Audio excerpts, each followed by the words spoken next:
have lots of meetings. Especially when he gets. We will get started. We're a couple minutes late. Welcome everyone that's here. Representative Bucco, would you like to lead us off, sir? 108. I pledge allegiance to the flag of the United States of America and to the republic for which it stands, one nation, under God, indivisible, with liberty and justice for all.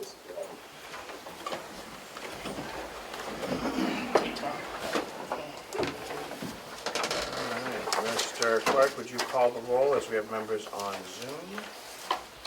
Happy to, Mr. Chairman. Representative Cordelli. McConkey is here. Representative Smith. Yes, here. Representative Belcher is not here. Representative Brown. Here. Representative Constable. I'm here, Mr. Chair. Thank you. Representative Crawford. I'm here. Great. John McDonald. Yeah. Representative McDonald. Representative Petronell. Is not here. Representative Bucco. Present. Representative Woodcock. Representative Burrows. Here. Representative McAleer. Here. Representative Page. Present.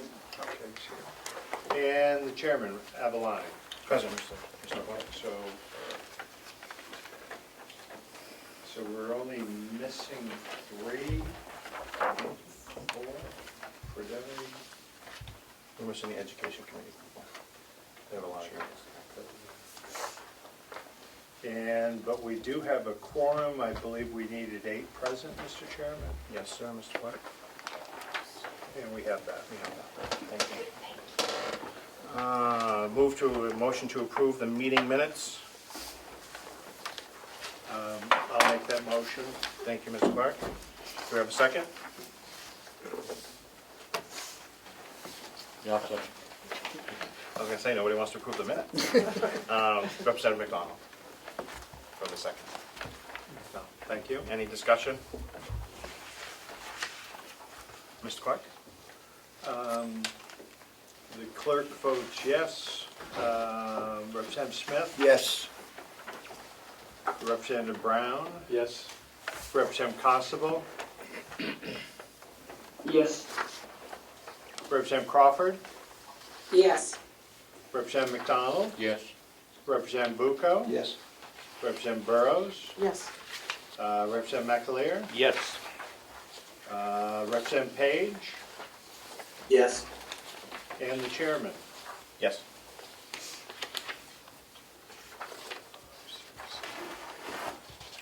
$11 in the affirmative. Thank you. We have the county attorney present. We're going to review her expenditures and revenues. If she would like to kick us off, wherever you want. Wow. Do you want me to stand? Sit? I don't have a table, so it's a little hard for me to. How about I can just Matthew's not up here yet. Sit. sit here. Thank you. Where would you like to start? At the beginning, 4123. That is the county attorney budget. So one of the things that the commission did this year is streamline the county attorney budget to add the domestic violence budget and the medical examiner budget into this. Those are the only ones, right? So we combined 3 budgets into one, which makes it a little bit easier for us to navigate. Also makes it easier for you all to go through it and see the changes. They went ahead and added that into the 2022 revised, so you'll see it as if it had been combined last year, so you can see the differences on that.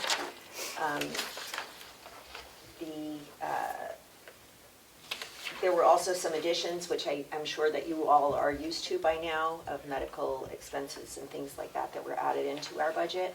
We've also pulled some of the information technology back into our budget, which is increasing it, but we'll have a corresponding reduction in another department. So that shouldn't impact the overall county budget. With regard to salaries, we had requested an 8% increase for everyone based upon the level of inflation that we've had in the past few years.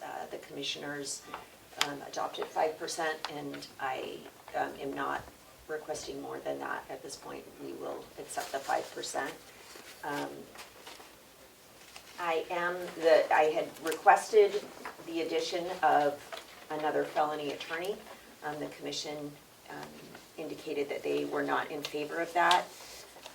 I redid the budget and streamlined it as much as I can after that to come to you and ask you to add that position for me.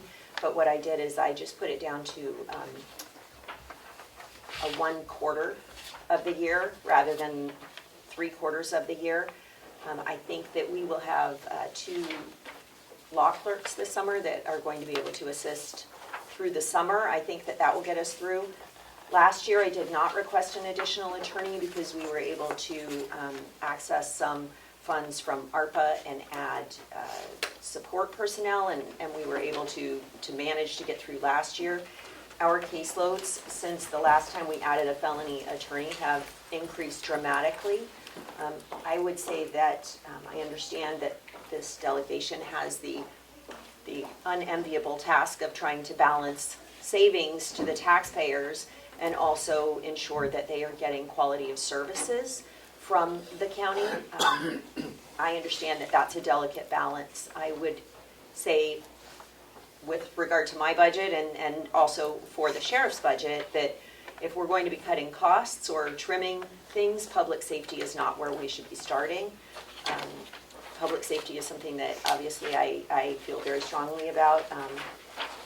We have implemented a lot of changes in my office to try to minimize adding personnel as best we can, but I will just briefly go over the history of cases in our office so that you get a sense of where we have come. So starting 2015, which is the first full year before I came into the office received 143 cases and disposed of more than that. So they were disposing of cases faster than they were coming in at that point. The following year is the first year that I came into the office. I came in midway through the year, so we went from 143 cases received to 323 cases received. We disposed of 164 cases, so obviously the ones that weren't disposed of stayed on the case count. The following year is 2017. We added a felony attorney that year. That is the last time we added a felony attorney. We received 427 cases. So we went 143, 323, 427. We disposed of 184. So again, those cases that were not disposed of or weren't reached by the court stayed on our dockets. The following year was 2018. The cases received that year went down to 293, which was a nice little dip for us. But again, still twice as many as 2015. So twice as many cases as the last time we were asking for a felony attorney. And we disposed of 196. 2019, we received 398 cases, disposed of 260. The following year is 2020. That is the year that the delegation allowed us to add a misdemeanor domestic violence prosecutor. So I say that because it does impact the case numbers. That year we received 455 cases. 67 of those were district court cases. So the apples to apples comparison is 388. 2021, we received 560. The apples to apples is 448. So we've gone from 143 to 448 in a period of 5 years, and only added one felony prosecutor.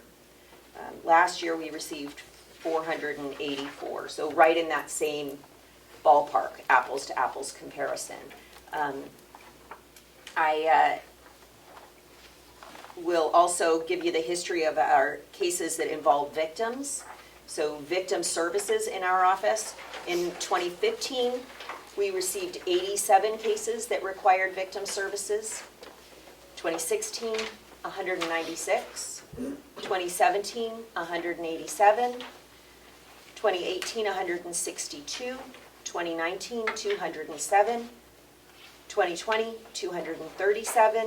2021, 241. And 2022, 282. So those are cases where we have a victim that requires us to communicate with them. These aren't just theft cases. These are cases involving domestic violence or sexual assault or burglary. So our complex cases, which require a lot more attorney time, a lot more staff time. I know I have a case set for trial next month that has 4,000 pages of discovery. Our staff has to process that. I, as an attorney, have to process that. And the rest of our cases don't go away. So I'm giving you that history to explain why I'm needing another prosecutor. I've really tried to be as fiscally conservative as I can as your county attorney. I think it's important. It's taxpayer dollars. I haven't forgotten that. But I do think that there comes a point when we need to balance that out with the quality of services that they are receiving. And victims in Carroll County deserve to have a prosecutor that has a caseload that they can manage. We have ethical responsibilities as prosecutors to not take on more cases than we can competently handle, and I would say that we are pushing that. The National District Attorneys Association recommends that each prosecutor not carry more than 65 felony cases. The public defender's contract has a case cap of 35 felony cases. I'll give you our caseloads right now. We've got, I have 34, and I have the lowest caseload in the office. That's because I handle all the administrative work. My deputy has 80 felony cases. Those are all complex cases. He doesn't carry any small, easy cases. The next is our felony domestic violence prosecutor. He has 107. So that's 3 times what the case cap is for the public defenders. Our next one is our general felony attorney, has 105. And our brand new attorney that has been with us for 5 months has 65. So we're all, other than me, well over the case cap that the public defenders have. In addition to that, we have duties that the defense attorneys do not have. So we get involved in the case at about step 2. Generally speaking, we're on call 24/7. If a case comes in the middle of the night, we get those calls. Anytime there's an untimely death in Carroll County, we get those calls. Every single one, and we had 169 of those in 2022. So 169 calls on deaths. We get all of the DCYF, or the family services calls, where there is an allegation of abuse in a home. None of the defense attorneys don't handle any of that. We have to review the cases for charges. We work with the police departments to ensure that the investigation is done correctly. We work with the police departments to ensure that they are sending over charges. We then decide which charges are appropriate. We draft the complaint documents. We handle the arraignment. Then we get it ready for grand jury. We draft the indictments. We indict the case at grand jury, and at that point is when the defense attorneys step in. So there is a considerable amount of work that prosecutors do that does not apply to defense attorneys, and yet we're doing 3 times the number of cases. And I would just argue that I don't think victims deserve less representation than a defendant. I think it's important that we balance that. That's why I requested another attorney. I recognize that even though I'm only asking for it for 90 days this year, that does commit us for the following year. But I do feel like we've had a need for a few years now, when we've been able to find creative solutions with the help of the commission, thankfully with the help of the ARPA money, but at this point I don't see how we continue. We have a significant number of cases open. A lot of that is also due to the pandemic. We didn't have grand jury for 8 months, and then all of a sudden we had to take all of those cases and indict them. which means that 8 months' worth of cases went to arraignment at the same time, went to status conference at the same time. And I'll use an example, a real-world example. I know we have some business owners here. If your business more than doubled, could you handle it with the same quality without increasing your space and without increasing the number of staff that you have? And I would venture a guess that the answer to that would be no. And yet that's what we've been asked to do. So our caseload has more than doubled, and yet we are being asked to do it with the same number of staff in the same space that we have, and with the same number of judge days that we have. We only have a judge 3 weeks out of the month, and the rest of the time we can handle hearings remotely with a visiting judge or a judge from another county. But that's my pitch. That seems to be the only thing that I thought might be a sticking point, so I wanted to focus on that. But obviously, I'm happy to answer any questions that you all have. Thank you very much. Thank you, Mr. Chairman. Thank you, Madam County Attorney, for being here. A couple of quick questions, they're easy. You disposed of, does that mean they didn't come to trial, or disposed of mean you went to court on those? That means- 2019, you had 398, you disposed of 260. Correct, thank you for the question. That means that they were pled to, so it can mean a plea as charged, it can mean a plea as in it was a negotiated plea, it can mean it goes to trial. I do have my trial stats, my jury trial stats, if you're interested in those. Okay, so, thank you, and I'm probably going there. So, it looks like somewhere near a half never make it to court, become a case. If I look at your disposed of rate, 40%, 50%. Correct, that doesn't mean that they don't become a case. They are a case, they're just still there. Okay, no, I understand that. And I think you're going to get to this point. You have, on the non-domestic side, I'm a sports guy. What's your record? Are you guys 50% wins, 70% wins? You an A, a B, a C? Where are you? As far as going to jury trial? Jury trial and getting Sure. getting the verdict you're looking for. So obviously a negotiated plea is negotiated, so that would be 100%. As far as jury trials, I do have our record here starting in 2015. So you can take me right up to 2018, 19, somewhere in there. Sure. 2018, we had 1 win, 2 losses, 1 hung jury. 2019, we had 4 wins, no losses, no hung juries. Good year, yeah. 2020, we had 3 wins, 1 loss, 1 hung jury. 2021, we had 2 wins, 1 loss, 2 hung. 2022, we had 3 wins, 4 losses, 2 hung juries. I'm sorry, what was that number? 2 wins? 3 wins, 3 wins, great. 4 losses, Yeah, and 2 hung juries. thank you. So the number of, I'm sorry, I didn't mean to interrupt. Oh, that's okay, I'm just trying to get a feel. So my last question, Mr. Chairman. You're proposing bringing on a person for just 90 days, and you're thinking you're going to fill in elsewhere, or is it more than likely, first of all, is it 90 days only that you're proposing in the budget for this person? The last quarter of the year, yes, I'm proposing, And what happens the next year? we It's a will be full-time- asking for that to be fully funded. Full-time position? Yes, Okay, thank you. you're welcome. Representative Brown. Yeah, thank you, Mr. Chairman. Mr. Attorney, County Attorney, I guess my question is, can we get copies of the stats? And I'd also like to know, based on those cases that are carried over that you don't complete, what happens to the people that are involved in those cases during that time period? That's an excellent question. I know that it is very frustrating for victims and for witnesses. We have cases that are set for trial.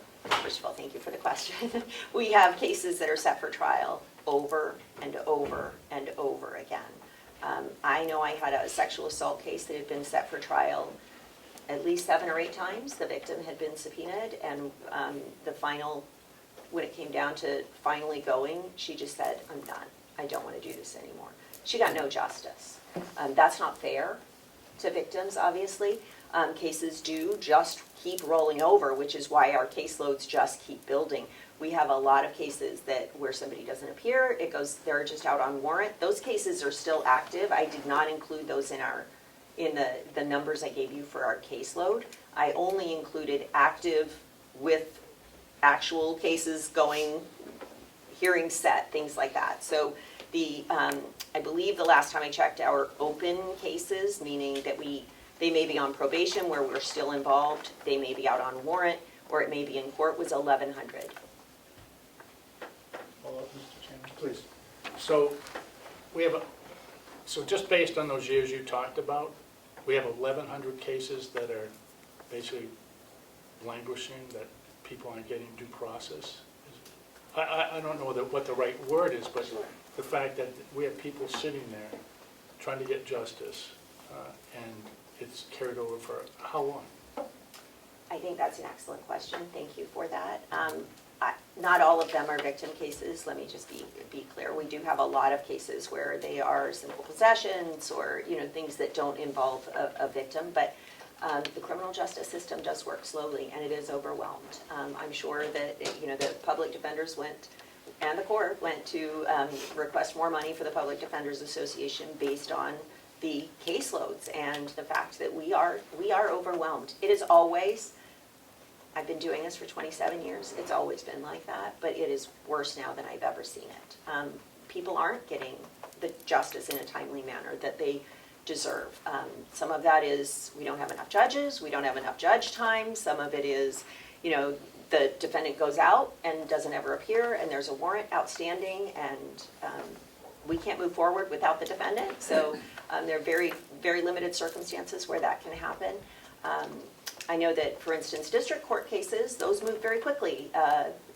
People, they tend to come on fast, and there's not a jury involved, and they're more simple cases. They're not as complicated. They don't require as much work on the part of an attorney, which is why you don't have to be an attorney to actually prosecute in district court. But in superior court, you do. They're much more complex, and they do take more time. On average, they take several years to conclude. We get about 24 potential jury trial settings in a year. Well, with 400 cases coming in, not all of those can go to trial. So, we do work a lot on negotiations. We try to negotiate those cases out. We always communicate with victims about what the potential negotiation would be, which is one of the reasons why our victim services caseload has increased so much. But, yeah. Your question is well taken. Last follow-up here. Yeah. So how do you determine what cases are carried over? Is it severity of the crime, the ability to negotiate? How do you determine what's carried over and for how long? Thank you for the question. That's an excellent question because it's not up to my office in a lot of ways. A lot of it is we are required by law to make an offer on a case, and we do. We take the time and we look at a case. We look at what we're likely to get if we win a trial. We look at what comparable cases received, and then we make an offer based on that. We also include the victim in that. Prior to making an offer, we contact victims. We let them know what we're thinking as far as an offer. We take into consideration what they want. We contact the police departments because they put a lot of time and effort into their cases, and we want to make sure that they are part of the process as well. We make that offer. I have no control over whether a defendant takes that offer or not. If they say absolutely not, we're not taking that, we go to trial, it goes on the track for trial, and that can take years. If a defendant just leaves the state or becomes unavailable, then that case just gets put on a shelf somewhere until that defendant is picked up and either extradited back to the state or found within the boundaries of New Hampshire and picked up on a warrant. So a lot of it is beyond our control. Thank you. Representative Barros. Yes, thank you, and thank you for taking my question to the county attorney. You said that you requested an 8% increase in salaries and were okay with 5%. And I'm just curious because inflation's projected to be I think it's 6.6 this year, so it's really a pay cut. And I'm wondering, how you think your staff will handle that, given that they also have excessive caseloads. That is an excellent question, thank you. And again, I try to balance the cost to the taxpayers. I would love to say, give all of my people a pay raise in line with inflation, but I also look around the state at what the other county attorneys' offices are paying, and we are in line with that. So I'm okay with it. I think, I always say that we have to probably pay more than other counties because we're kind of a remote county. It's hard for us to attract attorneys here, whereas, more young attorneys just graduating might want to live in Portsmouth than in Ossipee. It's just a fact of life, unfortunately. And, we don't pay enough to get people who are, established attorneys. And so we generally, our target for hiring are those brand new attorneys fresh out of law school. And we are in line with the other counties. So I considered that and decided that it was probably all right to do the 5%, and maybe we can do, I'll look next year, and maybe we need to readjust next year. But we did just have an adjustment about 2 years ago that did bring us in line with the other counties. And I did speak to my staff, I included them in that decision, and we decided it was more important to get another attorney in to reduce their caseload so that they are not working as many hours as they are. And so thank you for the question.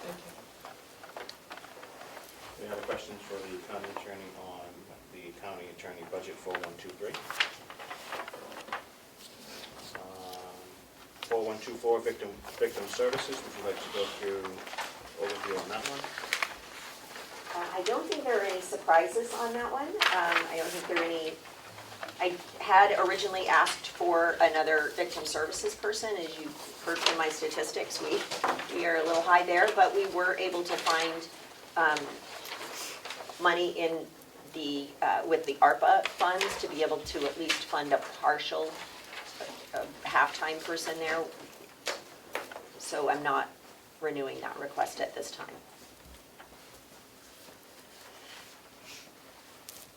I know that the CFO had a change that we needed to make on that, or was my request, because we have a partial federal grant. So we needed to make a change in order for the Director of Victim Services to receive the full 5% raise.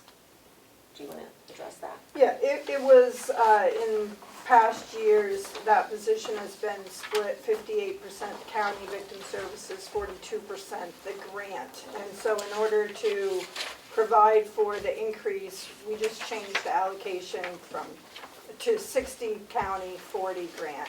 The grant is the same amount every year, at least for the time being, has been fairly consistent. So that's not a movable target. So we just changed the allocation between the county and the grant to make it work.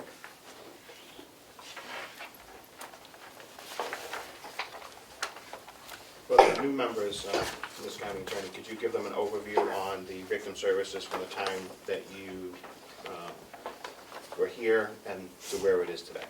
Okay. Victim services, when I started in 2015, the budget was actually, I believe for 2015, the budget was about $118,000. So we might just now be hitting that. The following year, it was reduced to about $60,000, even though the caseload went up. So we had one full-time person in victim services.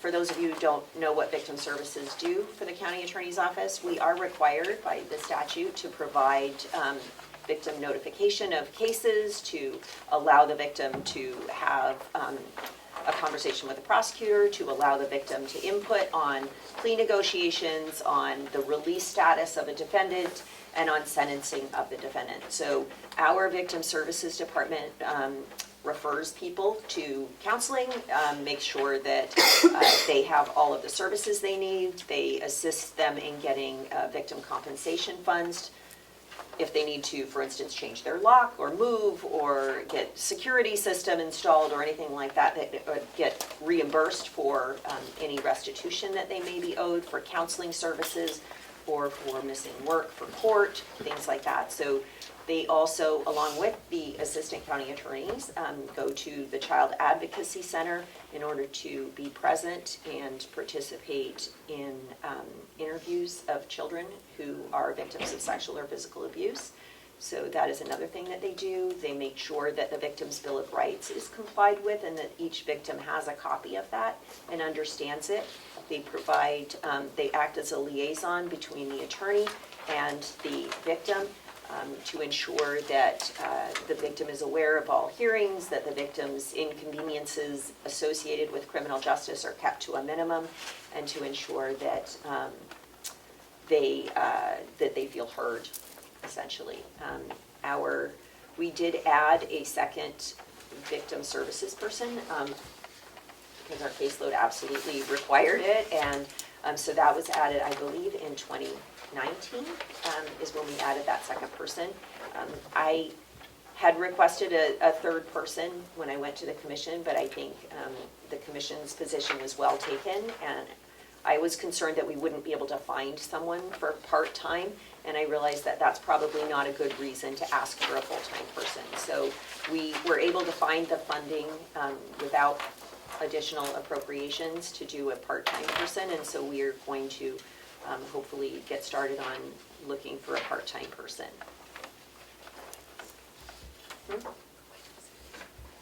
Oh, scheduling, I'm sorry, Commissioner, sorry. Did I forget something? The witnesses, you said they get scheduled and rescheduled, they have to do all that Oh, work correct. every time they get Thank you. scheduled. Every time that a case gets scheduled for trial, our victim services people, first of all, they go through and ensure that the defense attorney and the court has a complete list of the state's witnesses, which we're required to do by law. They also have to ensure that all witnesses for all trials that are set have subpoenas, that they are able to attend. They notify the attorney if there's a conflict. The past year, where the court has been setting sometimes 15 to 20 cases in a single trial setting, our victim services have to issue subpoenas for all of those witnesses. Sometimes we have 30 or 40 witnesses in one case. So they are issuing subpoenas for all of those people. They are talking to all of those people on all of those cases, trying to coordinate to make sure that we can have our witnesses there on the specific dates. They also coordinate setting up the witness and victims coming in to meet with the attorneys to do testimony review in order to get ready for the trial so that the witness understands what the rules are, kind of what the questions are going to be, and what to expect in the trial. So that is, thank you, another thing that our victim services has to do. Thank you. Any questions on victim services? I just have one. When we expanded this department, there was talk about going after additional grants. Has that been looked into, and what is the status of that? We did apply for an additional grant and did not receive it. Obviously, we're still looking all the time. We're always looking for grants. We also looked into the possibility of expanding the grant we had, and we were told, good luck with that. So we are consistently looking for grant money. Thank you. And just one final follow-up. The position that is funded by ARPA, where is that? The one that is currently funded by ARPA? Correct. Is So that- I have a paralegal that we added. Thank you for the question. Sorry, sometimes I forget. We have a paralegal that was funded by ARPA. Initially, we had asked for 2 paralegals. We were not actually able to fill the second position. So we've been using law clerks and temp help to assist with that. That ARPA funding is to deal with domestic violence and also to deal with court backlog, which was one of the specific areas that ARPA was established for. So we have used that, but the ARPA funding, we have not used the full amount that we thought we would need because we weren't able to fill that second position full time. Thank you. So, the ARPA funding for the paralegal, how long into the future does that pay that individual? Does it pay this coming year, or is it this budget, what I'm seeing? So that paralegal is not included in the budget that I put forward. Okay, When that so it's- funding is gone, that person is gone, and they understand that. That was part of the hiring. We are not, at this point, asking that become a permanent position. Thank you. Yep. Representative Burrows. Thank you. Just a quick question. When you have law clerks, say in lieu, you're trying to fill in with them in lieu of another attorney, isn't that also a burden? I don't know if it falls on you or whoever to train them and oversee them, because they're brand spanking new at this. Thank you, that's an excellent question. Whether we hire a law clerk or an attorney, it's the same thing. Training is training. We have been fortunate that we did have a law student intern who was here last year and is returning next year, so that's one that we don't need to train. And then the other person that we're bringing in is coming from a different county attorney's office he worked in Rockingham County last year, so he'll be here this year. And so the training hopefully will be minimal. But they are both will be finished with their second year of law school, which allows them to actually handle a caseload under supervision of an attorney. So we thought with that, we can, give them, obviously not victim cases, nothing complex, but some of the more simple cases in the office to relieve the burden on the attorneys. Thanks.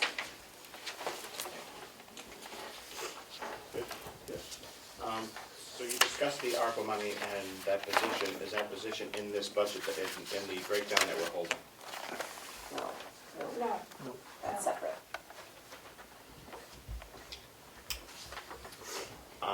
So there was another position within your division that is unaccounted for?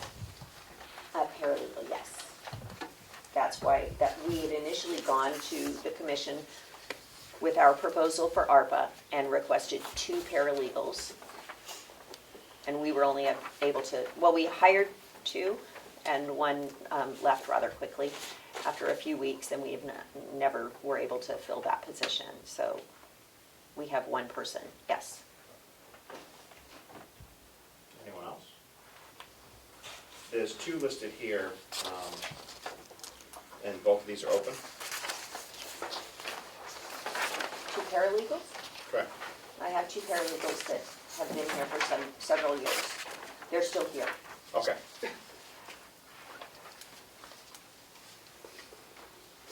So what lines are they being paid out of, and how is the ARPA money being transferred to use for their expenditures? Okay, I think I'm not understanding the question. We have, You want me to answer it? Sure. Okay. So, the paralegal that is being paid out of the ARPA money is not in this budget. When they are paid, it is directly, the ARPA funds are set up in the grant funds, and the payroll taxes, benefits associated with that paralegal is directly charged to the ARPA money. The ARPA money then reimburses the county monthly for those services. And it's my understanding, when the ARPA money is gone, that position is gone as well. So it's not one that is going to be needed in the future at this point. At this point. Representative Brown. So, thank you, Mr. Chairman. I don't know who to ask this question to, so whoever feels more comfortable. So, we have work being done, kind of like the caseload before. Work being done that's through the ARPA money that we're really not accounting for in the budget, but it's really work that we're going to have to do long-term. So I personally would like to see some place where that's accounted for, so that in the future, like you say, well, that work's not going to get done. Well, that doesn't seem realistic. In the future, if we don't get that funding, we would want to be able to say, we've had this as a real position for the last 5 years. We have not been able to get this funding replaced.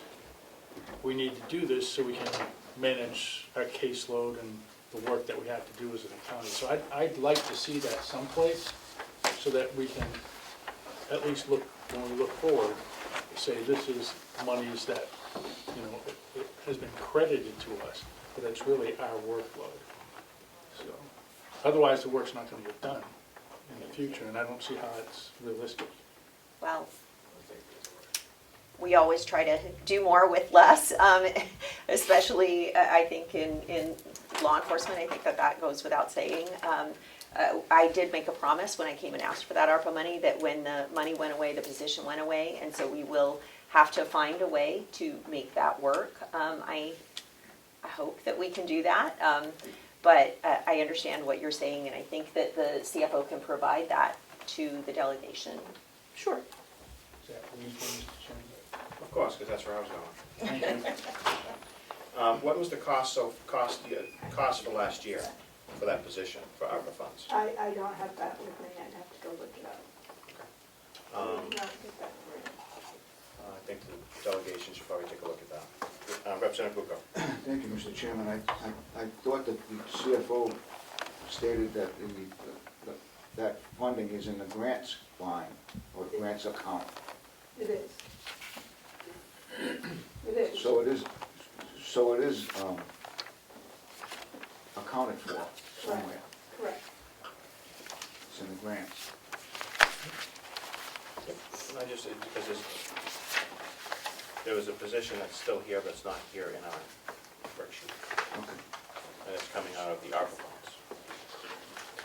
thank you. And just to follow up, is that a contracted position for 1 year, 18 months, or is that just a hire and then moving on to somebody else? I apologize, I missed your question. For that ARPA funding, is that a contracted employee, or is that just a temporary employee on temporary status? I don't know the ins and outs of the personnel, but they were instructed when they were hired that it was temporary and was only there until the funding ran out.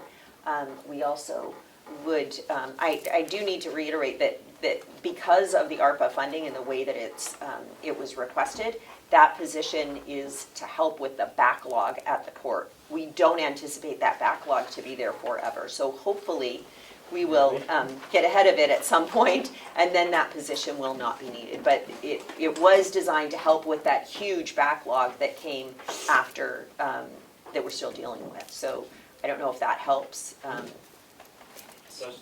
all the new employee and new representatives know what we're talking Thank about? you, Representative Smith. Thank you, Mr. Chairman. I keep hearing when the funding runs out. When is that going to be? What's the time frame? So it has to be spent within, thank you for the question. Well, within the next 4 years, and Okay, it's so not being, yeah, there's still a significant, Okay. I don't have the exact amount, but So there's it's still years a out. significant amount of Okay. funds left. Thank you.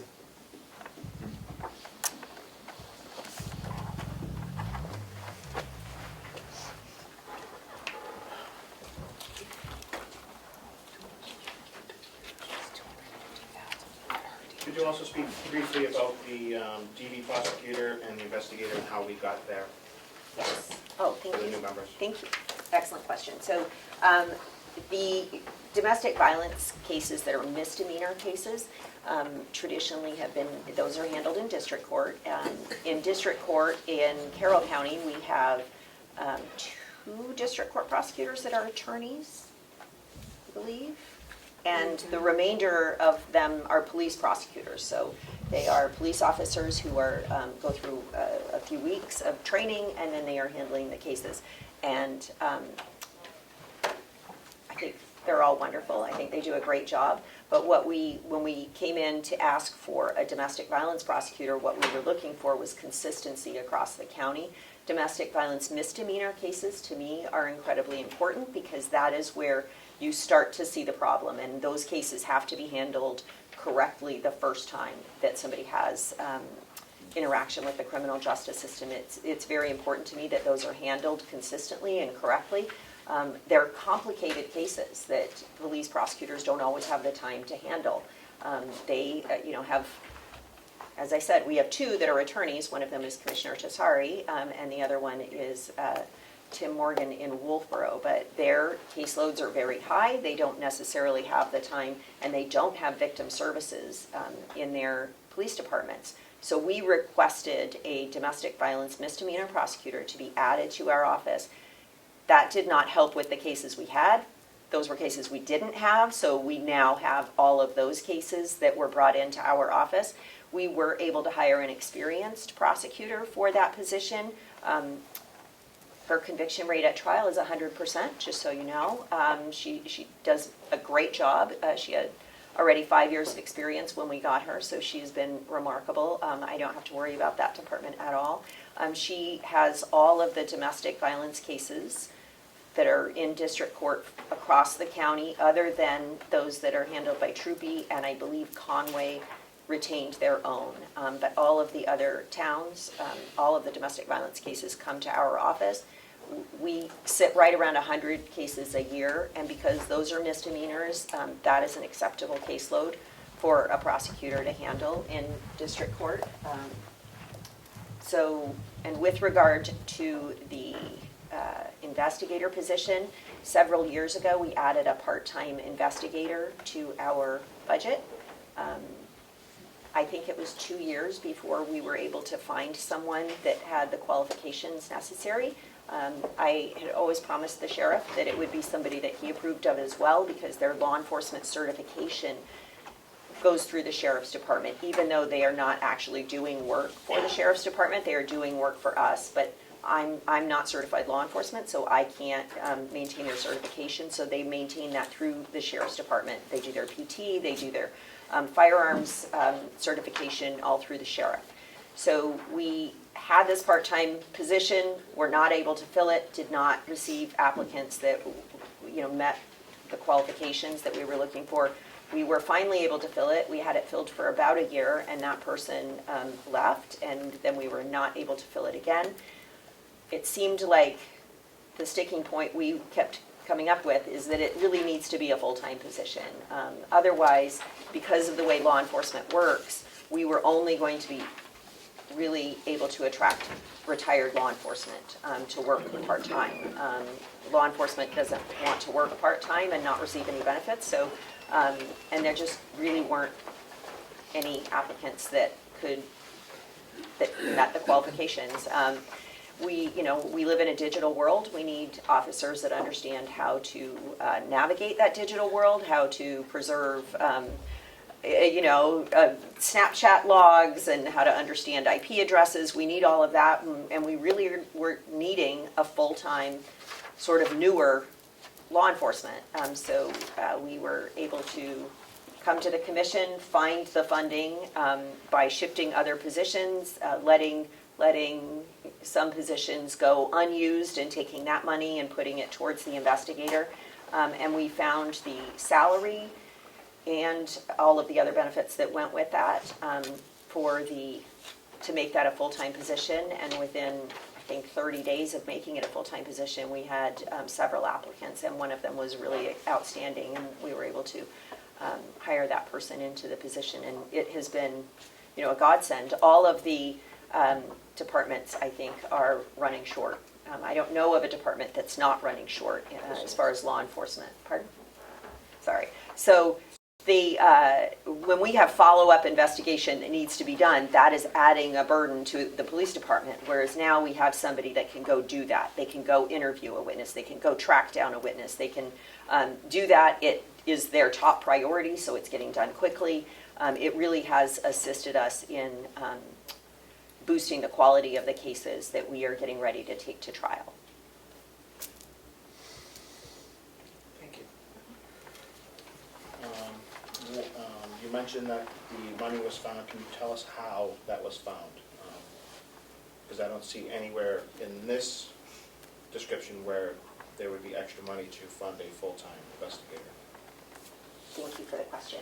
I am not great with math, I will admit that, but I did work with the commission and the CFO, and I know that we had a full-time, so we had a half-time investigator, so half of the salary was there. We did have a full-time front office person that position was open, and we collapsed that money into, that money is now seen, or that position is now seen, if you look at our personnel, as a,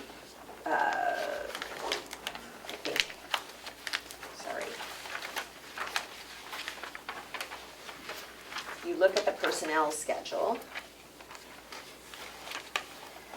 it's the second one down. It says attorney part-time secretary. So that was full-time prior to this year. So that was funded, I think, at about $32,000. I am just requesting that go down to $3,600 next year. We this year used that as just a temp position to fill in when there was a lot of paperwork to get done, so we are keeping that position just as a part-time on the books position with only funding allocation for $3,600. So that's where a lot of the money came from. Any other questions for the county attorney on her budget or the victim witness budgets? Last year, think we started a new diversion program. Yes. Could you speak to that briefly about to the new members? Yes. So another way that we try to handle the caseload is to try to get cases through the system in a quick manner. I have always believed that it is less expensive for taxpayers for us to treat people in the community rather than treating them in a facility. So if there are, first-time, low-level offenders, we do try to offer diversion for them to allow them to keep their record clean. If they can make it through diversion, they can keep their record clean, which obviously assists people in the community because now we have a productive member who's more likely to be able to get a job with a clean criminal record. It's been going great. We're actually starting to make a little money, which is good. It started a little slower than I would have liked, but we also knew that there were going to be bumps in the road as we implemented a new program. But it has been working really well. We have, I'm trying to think how many people, I think we have about 14 people in diversion right now, which is a good amount. So that's 14 cases that we didn't have to take to trial or resolve otherwise. It will eventually pay for itself. That's our goal, is that because it's a defendant-funded diversion. So in order to go through diversion, there are costs associated with that. So we're hoping that position eventually will come off of our books because it will be level funded. It will be the same amount being brought in that is going out. It's not there yet, I can promise you that, but we will get there. Can you tell us where it is in your budget, Sky? Fourth one down. Collapsed into the county attorney's budget. So on the personnel schedule,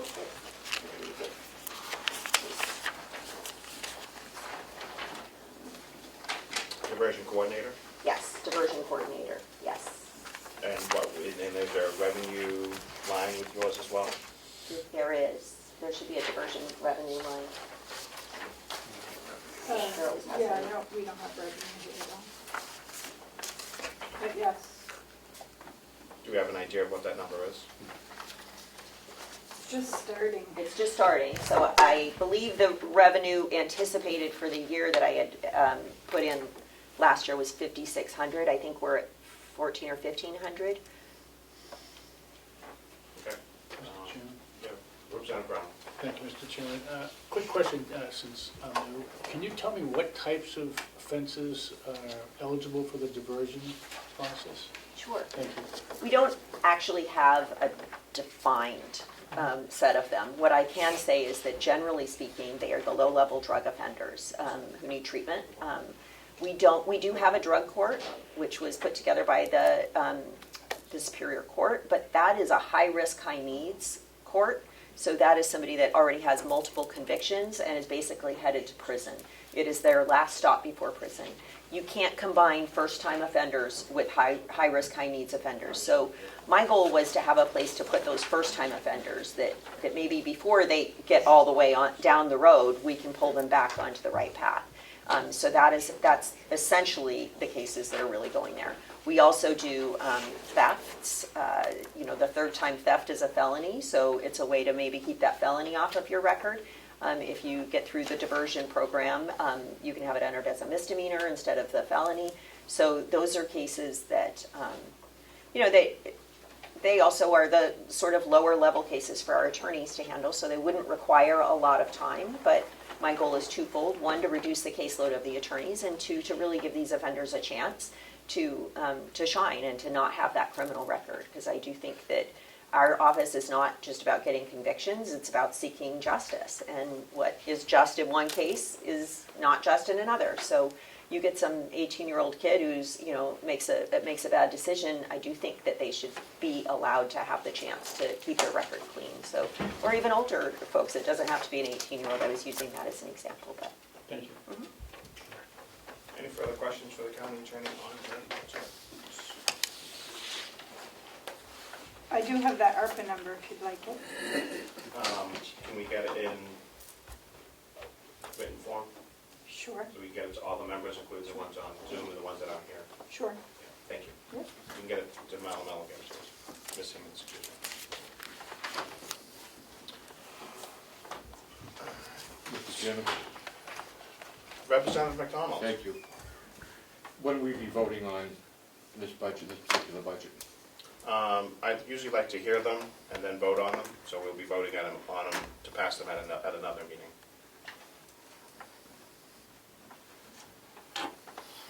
Would it be acceptable to make a motion concerning her previous request?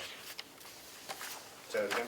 Would it be acceptable to make a motion at this time concerning her request for a, I guess it's a quarterly position for next year?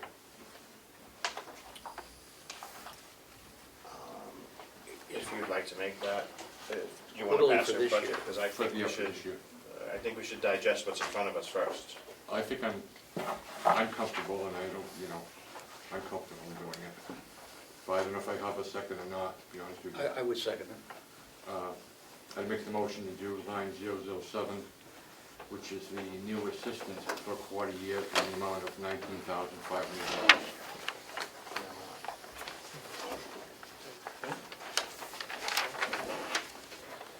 It's on the back side. Yeah. What was the number, Representative McDonald? I believe it's $19,500. Yep. Mr. Chairman, it would be that whole column in that sheet in your hand. Correct. And that column looks like it's 16,816.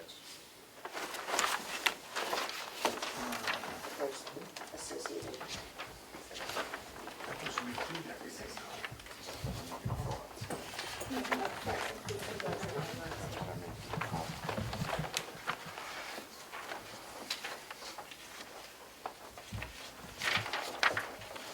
I take it, if I can ask a question, Mr. Chairman, that includes everything that you need to hire that position for a quarter year, that amount?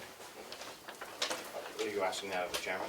I was asking, with your permission, I was going to ask that of the county attorney this year. Most certainly can. Thank you.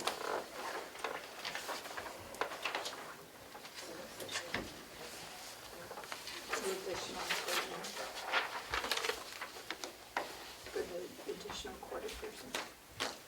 It's 16,816. Pardon me? 16,816 total added to the budget. 16,000.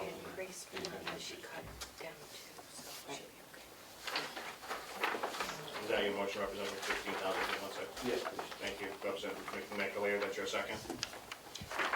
Well, just explain that, how did you get from 19.5 to 16? Sure, I reduced two other line items. One was the part-time secretary position that I had Okay. open, so that was, previously went in higher than that, and I just reduced it to 3,600, which is tight, but I think we can make it work. Okay. I More get it. important to have an attorney than a part-time secretary. Representative Brown? Would it be appropriate, Mr. Chairman, to get a clarification on the motion?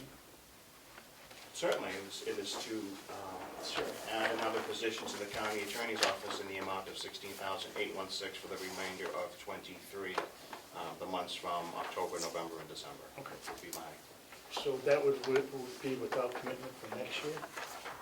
that would obviously be a commitment for next year, and so I would ask that we get numbers for next year so we know that we're actually voting on what would the total outlay for the next year be, because we're only getting a partial year this year. Thank Which you. is why I suggested we take it up at our next meeting. Thank you. Just to clarify that, if that's okay, the 16,000 is the addition to the budget That is to correct. meet this 19,500 for the quarter. Correct, for the new position. Can we extrapolate a number for next year of what the county would be on the hook for that position? 78,000? If you go down to the third line, assistant county attorney, that's a brand-new county attorney position this year, so it would be the same amount. I'm sorry, thank you. Discussion. Please. Thank you. Representative McConkey. Thank you, Mr. Chairman. I would, I'm listening intently and hearing the county attorney's need, as she explained it. I would like to get through the budget as we customarily do in the past. so that we have time to take in the total budget, income, and so forth before we go to this discussion. I think it's premature. I don't think it was an item that was approved in the budget by the commissioners, so I'm asking for the time that we bring this back the next, so I will be voting no on the motion. Thank you. I would agree. I would ask that the delegation give them more time to review the actual numbers and then the significant dedication to that position for next year, which would be a significant increase in taxes for that position. I will also be voting no. Representative McDonald. I think she presented a lot of valid information that the people that are absent probably have for them to, they'll have to watch the whole meeting to pick up on it. I think we've got some people here that understand the position, and next year, that's not my concern. I want to solve the problems right now. And she may come back with Miss County Attorney may come back with a whole different budget. She may eliminate positions. Now that she wants to make this attorney, she may get rid of a couple of clerks, whoever, to make that gap. But I think the caseload is unreasonable for the attorneys that are there. In my career, I waited 4 years for a case to go to trial on a sexual assault. And the kid went from being a small, naive little boy, 4 years later, now he's twice the height of the person that sexually assaulted him. And I think we've got to support her. We do all the support for drug addiction and all these other things, but we seem to forget about the victims of these cases. And we need to give her the tools. If we're going to support our elected officials, we have to provide he or her the tools to do the job. I don't think anyone here is not wanting to do that. We just want to make sure we digest the numbers in a timely fashion so we understand the dedication we're going to have for that for next year. Okay, thank you. I'll let my motion stand. Yep. Any further? Representative Smith. Thank you. Being that this funding is only for the last quarter of 2023, and the person that you're going to hire needs to understand that that money's not allocated for 2024, and it may not be, depending on how the budget process goes. Would you find it difficult to get somebody in that role for 3 months, knowing that they could be unemployed January 1? Thank you for the question. That's always a question when we add a position. We always have to deal with that. The budget is the best guess. That's all it ever is. So if I have somebody leave during the year, it means that I have extra money there. So it really is just sort of a best guess and assuming the status quo. So we have had years, like I think I have money left over this year that is going to roll into the general budget because we had positions that remained open. I've had years where I went 6 months without being able to fill an attorney position. Well, that's 6 months of money that was allocated for my department that actually went back into the general fund. So I never know. I don't know how to answer your question because I don't actually know what the future is going to bring. We may, have this person come on for 3 months and then an experienced attorney leaves, and that means that I do have the money for next year. So it's a difficult question, and I was taught my first day of law school that the answer to every question is it depends, and so I think I'm going to have to give you that answer here. Representative McConkey. Thank you, Mr. Chairman. Would it be appropriate to ask the commissioners to weigh in on this issue?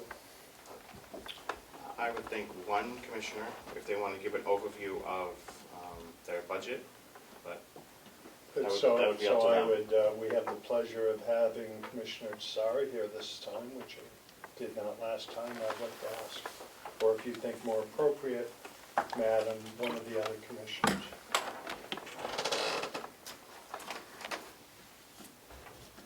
And I guess my question to help you is, would it be helpful to have a little more time to digest it, or are the commissioners in whole in favor of where we are, and was this presented in the original budget?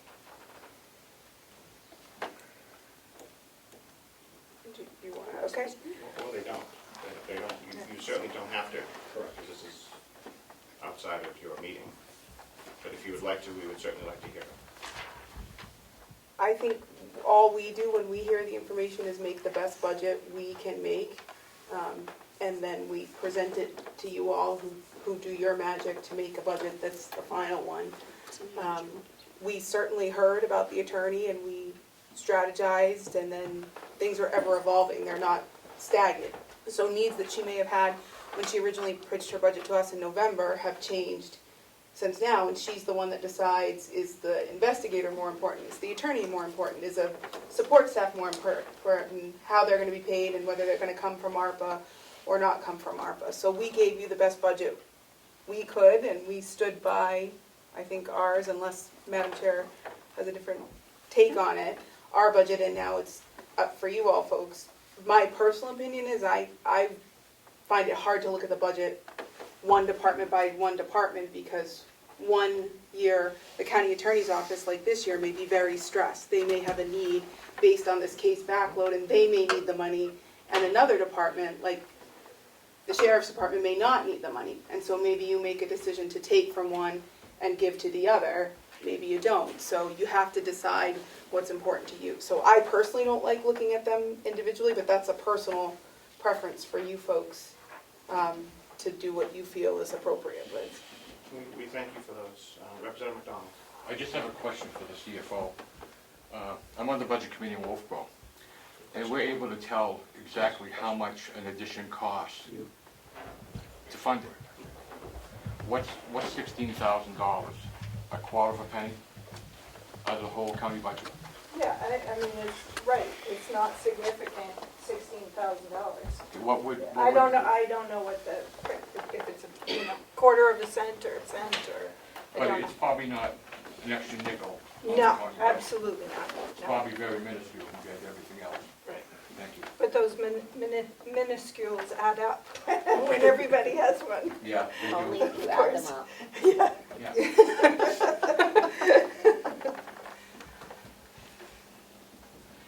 All right, we'll just wait for the clerk to come back and we'll take a vote.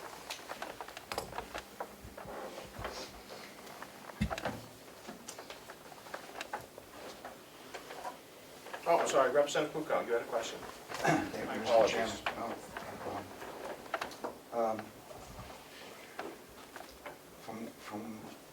Are you proposing that, I guess this is a question for you, if you don't mind. Sure. Are you proposing that we come back again another time and go through this entire budget again?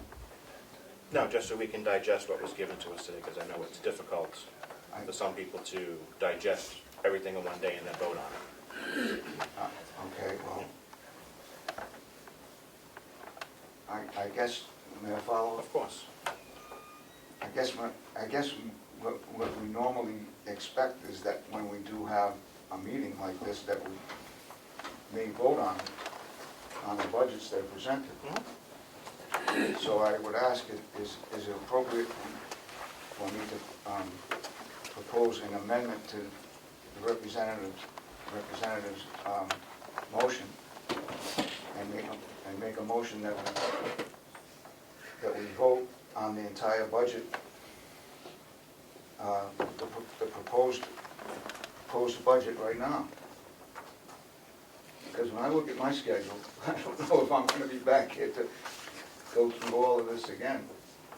Actually, he's made the motion to add the position to the budget. But if you'd like to vote on the entire budget, you can certainly make that motion afterwards. It wouldn't be an amendment. Okay. Yeah. Because that wasn't presented to us. The additional position was presented to us today. Yes, I understand. Thank you. We have a motion and a second. I am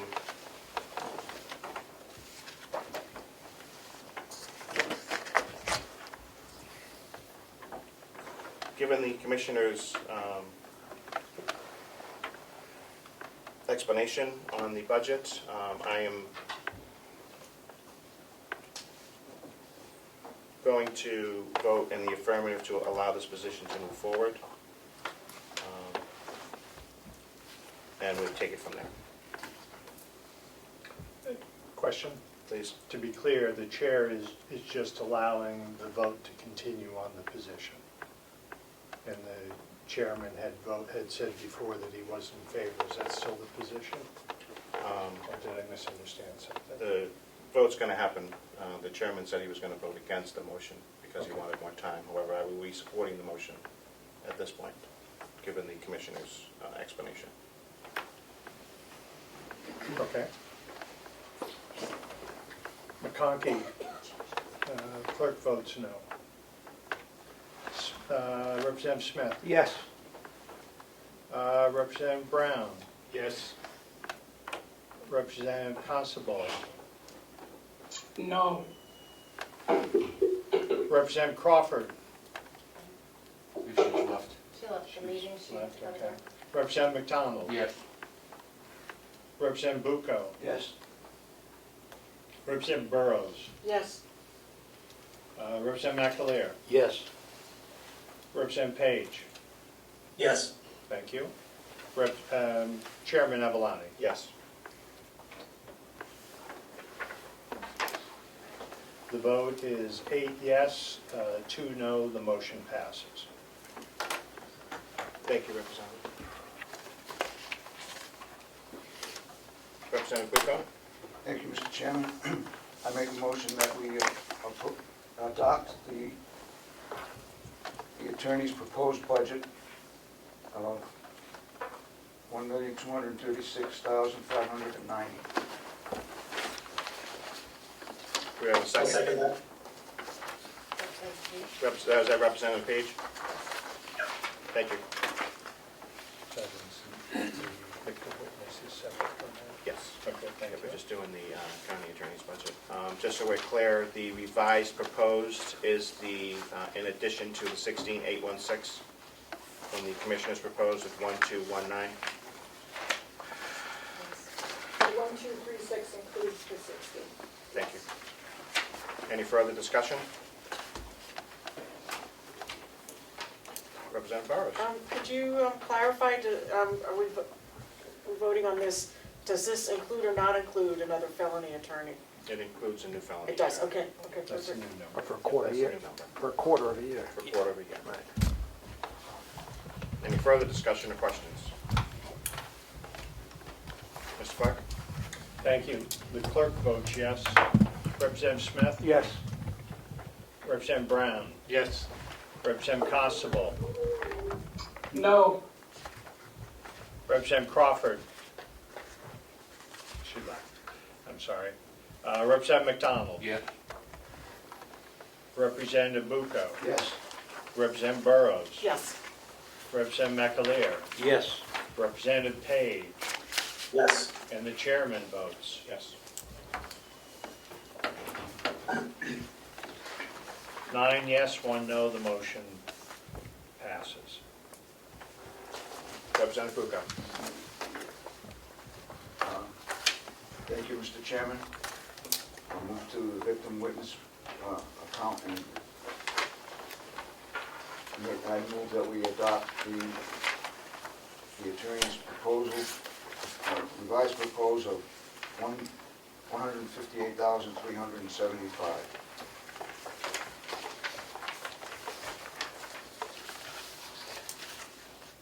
Do we have a second. Representative Page seconds. Any discussion or questions? Mr. Clark? Thank you, Mr. Chairman. The clerk votes yes. Representative Smith? Yes. Representative Brown? Yes. Representative Constable? No. Representative McDonald? Yes. Representative Bucco? Yes. Representative Burrows? Yes. Representative McAleer? Yes. Representative Page? Yes.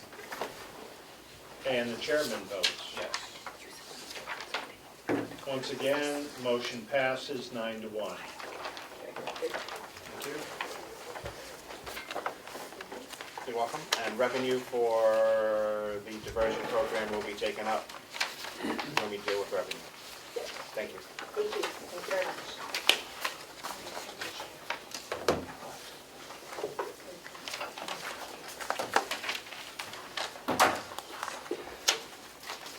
Who is next? Department of Public Works.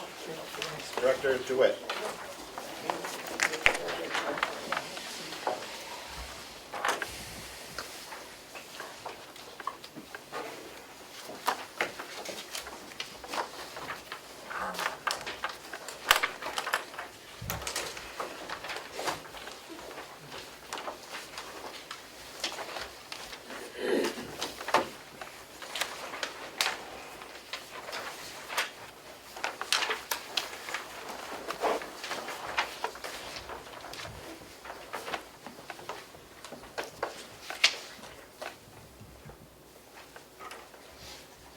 please. Yes.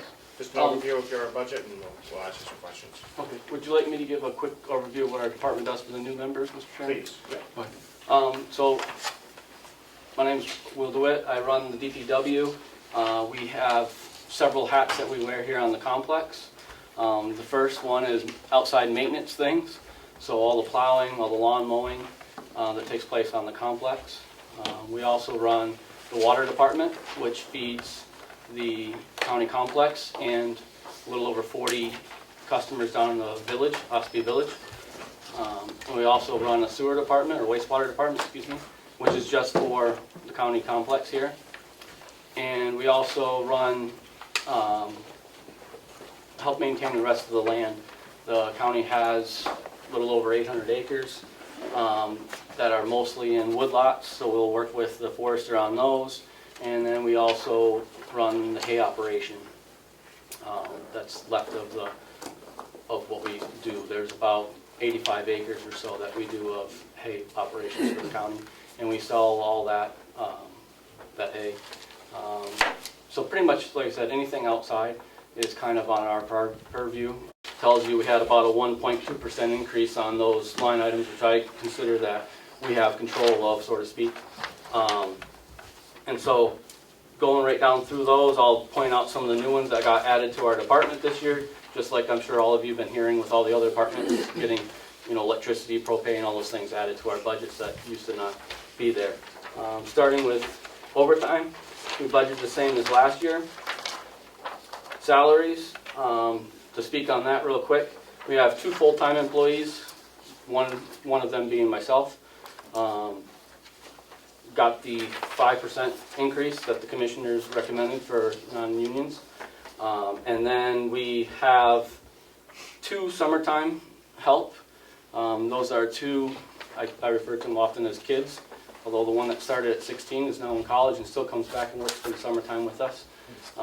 So we have 2 of those, and we have we have 1 allotted amount for per diem work. We used to have a part-time person, and that person retired from here last fall. And so we, instead of replacing a part-time, I reevaluated the actual tasks that we need help with here on the complex that requires more help, and we've established that we're doing per diem work. I got a couple people on that list that I can call in, so if we have a task that we need an extra body, we can call them in to do that. So that's what's in that salary line. It's just those changes. Obviously, Social Security is part of that. The new one in here is short-term disability, medical insurance. That's only for 1 employee there. Retirement's always been here. Workers' comp's new. Unemployment tax, dental insurance.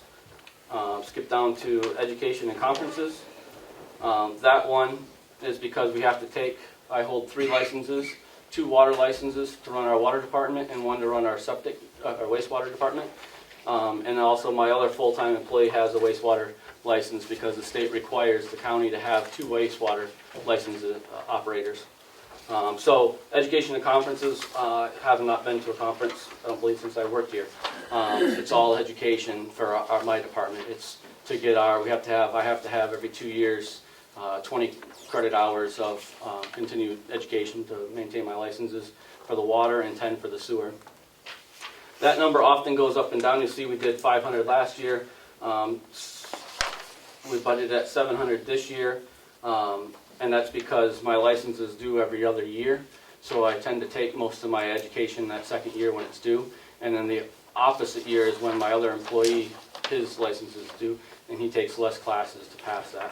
So that is why you'll notice that fluctuates every other year. 1 year goes up, 1 year goes down.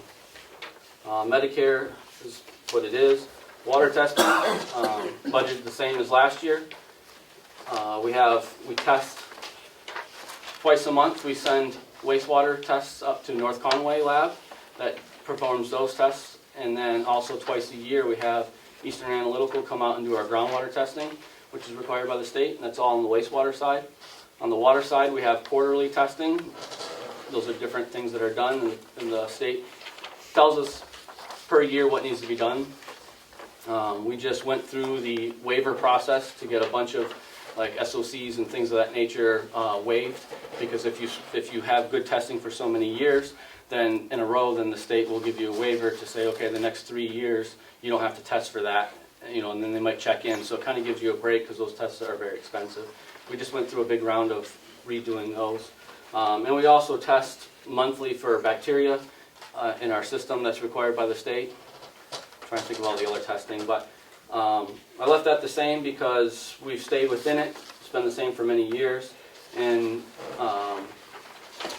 what I can see in my crystal ball is that we don't have a ton of additional testing. Some years we have more than others. This year I think is hopefully going to be a lighter year, assuming nothing goes wrong. But that being said, we're also doing, and I can update you on the water department maybe once we get through this, a lot of updates through the ARPA funding and through some grants that we got from the state this year. So I want to leave enough in there in case interrupting things, if it caused more testing, that we'd have the funding for it. Supplies stayed the same. Office supplies stayed the same. Dues and licenses, that's another one that goes up and down. I'll have 3 that are due this year. Plus we have a membership to the Granite State Rural Water Association, which is where I take all our classes, and by having a membership, we get a fairly good discount on all the classes that I take. It's charged at a lesser rate. Plus they've assisted us and help us often with a lot of different things in our water system. On the next page, we're down to postage, the same. Uniforms has been the same. Electric is a new one for our budget this year. Gas and diesel. So we used to have a gas line and a diesel line. We separated them for the last 15 years that I've been here. But this year, changing up things and needing proper lines to match, I believe, with other budgets across the county, we combined the gas and diesel line. I did not increase that this year. We have done a lot of things to stay under budget in the gas and diesel line for us. One major one was with the help of the sheriff getting on with DOT's gas pumps. We buy a lot of our fuel from the DOT gas pumps now. All of our trucks have the chits that we need, and we have the driver codes and everything. And monthly they send us a invoice and we pay it that way. Give you a good example earlier this summer on diesel. This is all on-road diesel, of course, but when the pumps were $5.75, almost $6 a gallon for diesel, we were paying like $2.20 a gallon at the state. So by going through, that has changed since, because they've renegotiated their contract, but it's still significant. I would say, well, I just checked the bill today and we're saving over $1 per gallon compared to if we go down to the pump. So those doing that, and a couple other little things that we've done, we've been able to keep our gas and diesel line just level funded, even though we've had significant increases out in the market there for gas and diesel. Septic removal went up a little bit this year. We've had the same price for, I would want to venture close to 5 years or better, and they finally just got to the point, you know, diesel prices, everything else going up, that they had to go up on our amount a little bit. It was not very significant considering how much we have pumped. We have down at the wastewater system, we have 2 20,000 gallon tanks that get pumped twice a year. So about 80,000 gallons gets pumped there. And then the nursing home, which is in a different budget, but they get theirs pumped, their primary tank pumped every other month, and their secondary, and there's a third tank that are on a schedule every couple of years that those get pumped. Propane, that was added a new one this year. Advertising remained the same. Telephone remained the same. We have 2 cell phones in my department for the 2 full-time employees. We have whatever the lines coming into the shop, and then we also have our SCADA system, if you will, for our water system. So when the water, let's say the water level drops below a certain amount, it'll send me, well, first off, I get an email every day on the level, but let's say we're in an emergency, water starts dropping, it sends me a text, and it also sends me an email on my cell phone as soon as it gets to certain levels. tells me what's going on. So that's something we've had for many years there. The travel and vehicle equipment, we just have $1 in those. We have the trucks that we use here at the county for our travel, so it's been many years since I've had to request any kind of mileage. Vehicle expenses, that is for our vehicles, same as last year, just to maintain our vehicles. Sand, salt, ash, this one we went up a little bit, as probably I'm sure all of you know. Salt prices in the last 2 years have just skyrocketed, but we've been fortunate that we've had 2 good winters, knock on wood, so far this winter, and last winter wasn't bad. We've been able to stay, even though that price has gone up, we've been able to not consume a lot because of the winters. So we went up a little bit on that, but we're trying to, if the weather holds out, be okay there. Chemicals, we went up a couple $100. Again, chemicals, the only chemical we use in our water system is hypochlorite. Essentially a very strong bleach, if you will, which kills the bacteria. If there is bacteria in it, it's required by the state. When the water gets to the end of the system, it needs to have a certain amount of free chlorine still in it to know that the whole system is safe. The state requires that, and so that's the only. Other than that, we, knock on wood, have good water here at the county. We don't have to treat for anything else besides that. Generator, that is a new one for my line item. We have that budgeted for, I believe, the maintenance contract of the generator up at the water system, and maybe a little bit for the generator that's down here.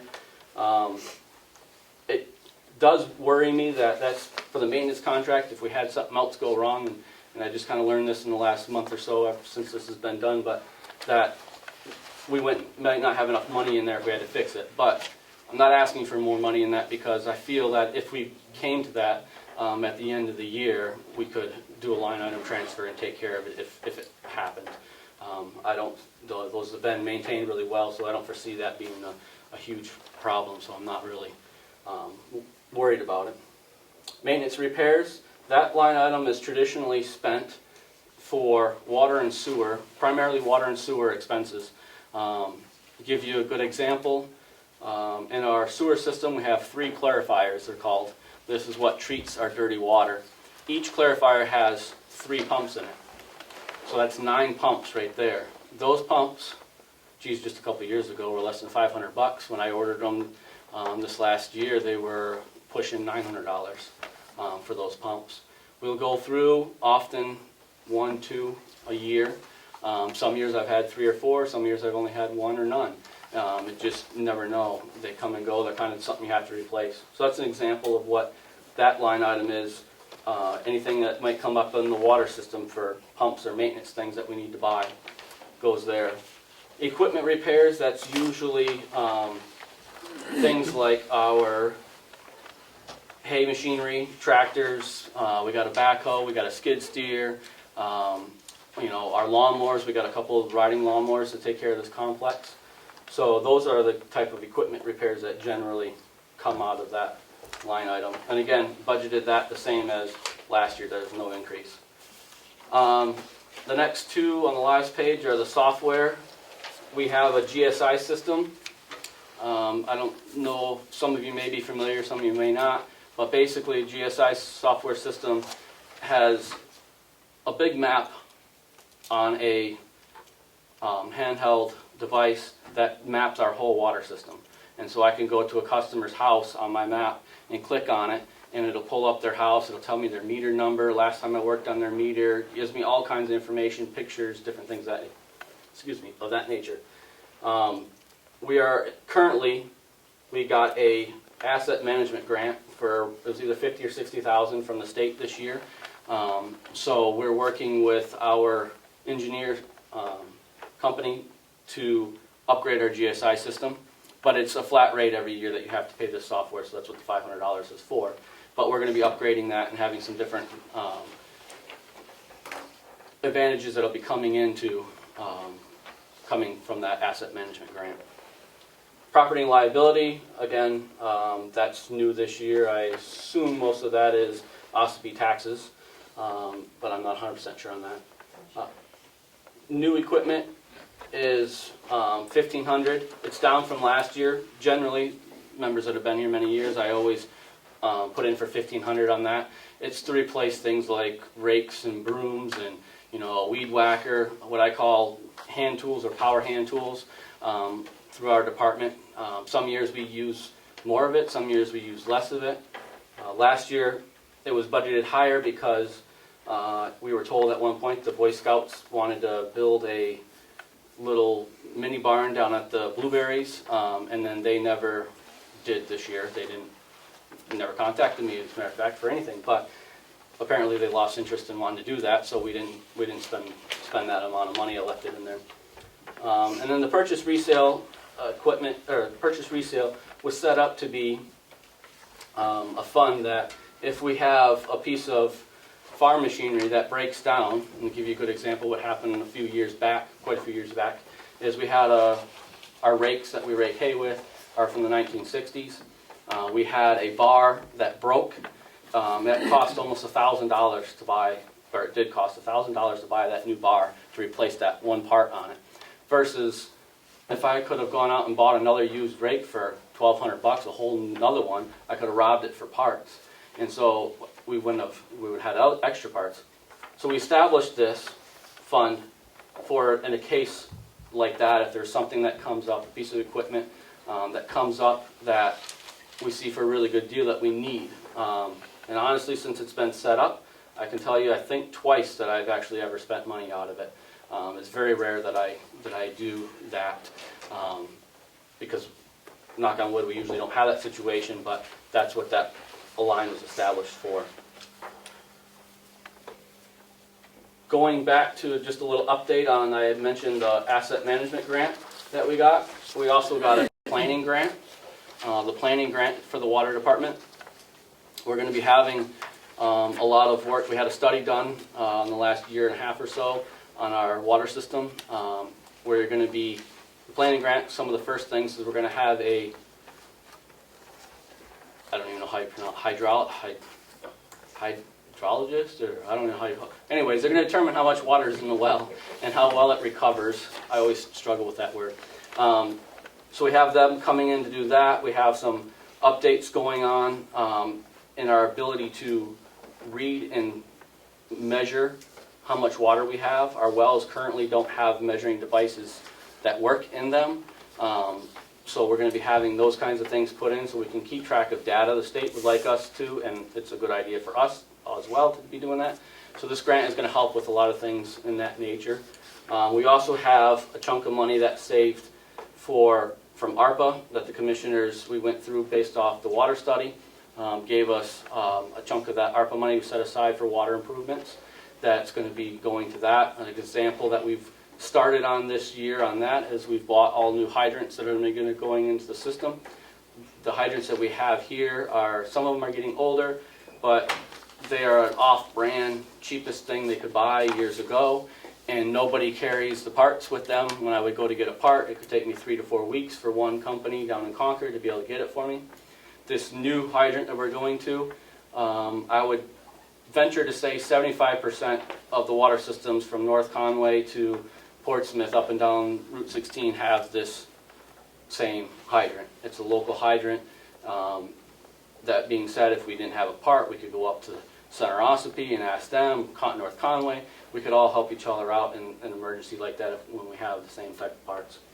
So that's why we're doing that. A good example are, another thing that we're in the process of is getting new meters for our customers. Our meters are over 20 years old, so we're looking at getting new meters that's going to come out of ARPA. Something that I know we've worked on for many years, Representative McConkey, is we finally have meters for all the buildings on the complex. I currently have those sitting in my shop. We're working on an RFP that's going to go out to have them installed, because these big buildings, we're talking bigger pipes, a lot of flow, different things of that nature. So it's going to take, a professional that puts those in and cuts those in. So those are some of the different things that we have going on there. Our wastewater system is, we don't have a lot of improvements going on there. We're pretty set there, but there is some things I'm going to be getting with the CFO with her capital plan going forward the next 5 years, some things that I'm going to want to update in there.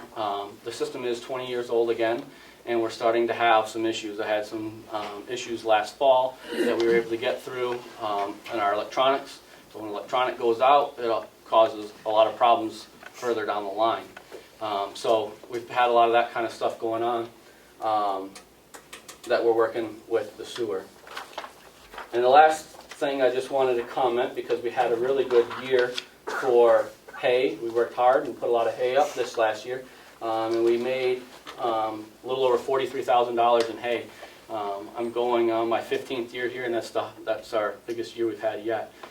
So it was a good hay year. Other than that, I can't think of too many updates in our department.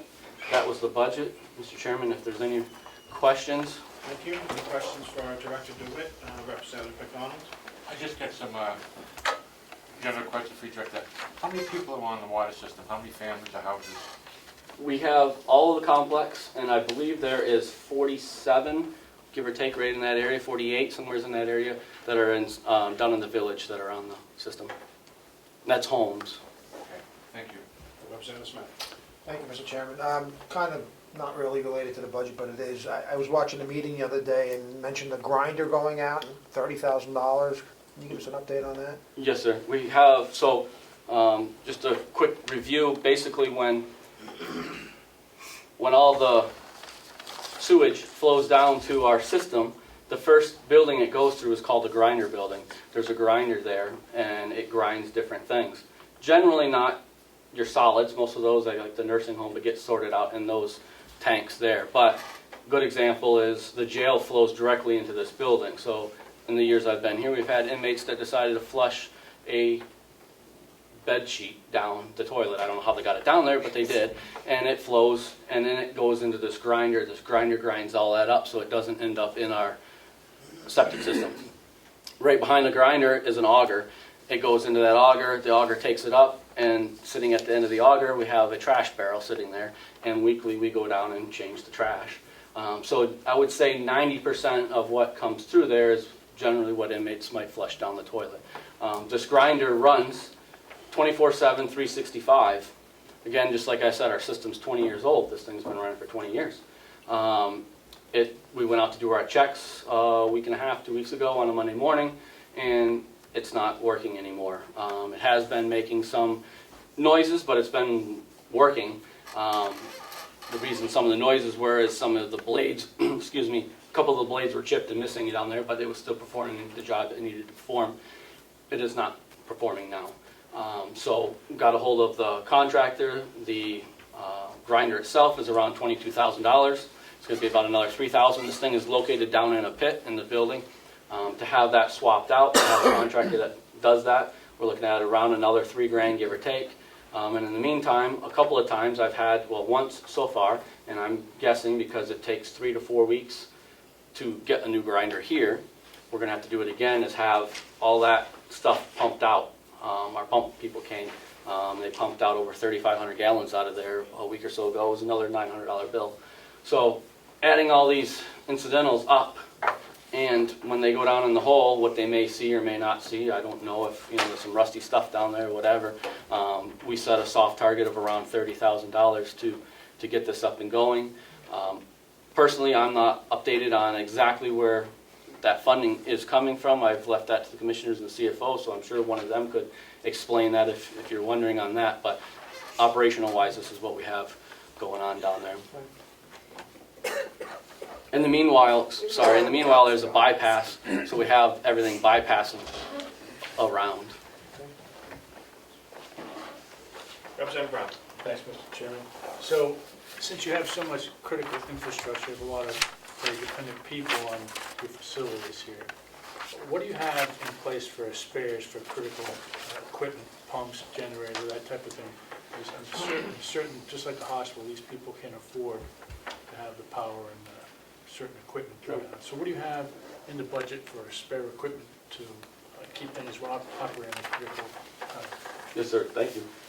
So when it comes to generators, each of the buildings, that's more of Bob's purview. He's in charge of the generators that operate the buildings. It's something I used to do, something he took over because it makes more sense for him with the buildings, so he can go into the details. But each building has its own generator that comes on, within seconds. And those have regular maintenance schedules and such. As far as down in our department, we do keep, I keep a couple extra common pumps that go, like those 9 I was telling you about. I keep a couple on the shelf, so I can grab it and go out and do it, and then I replace that pump afterwards.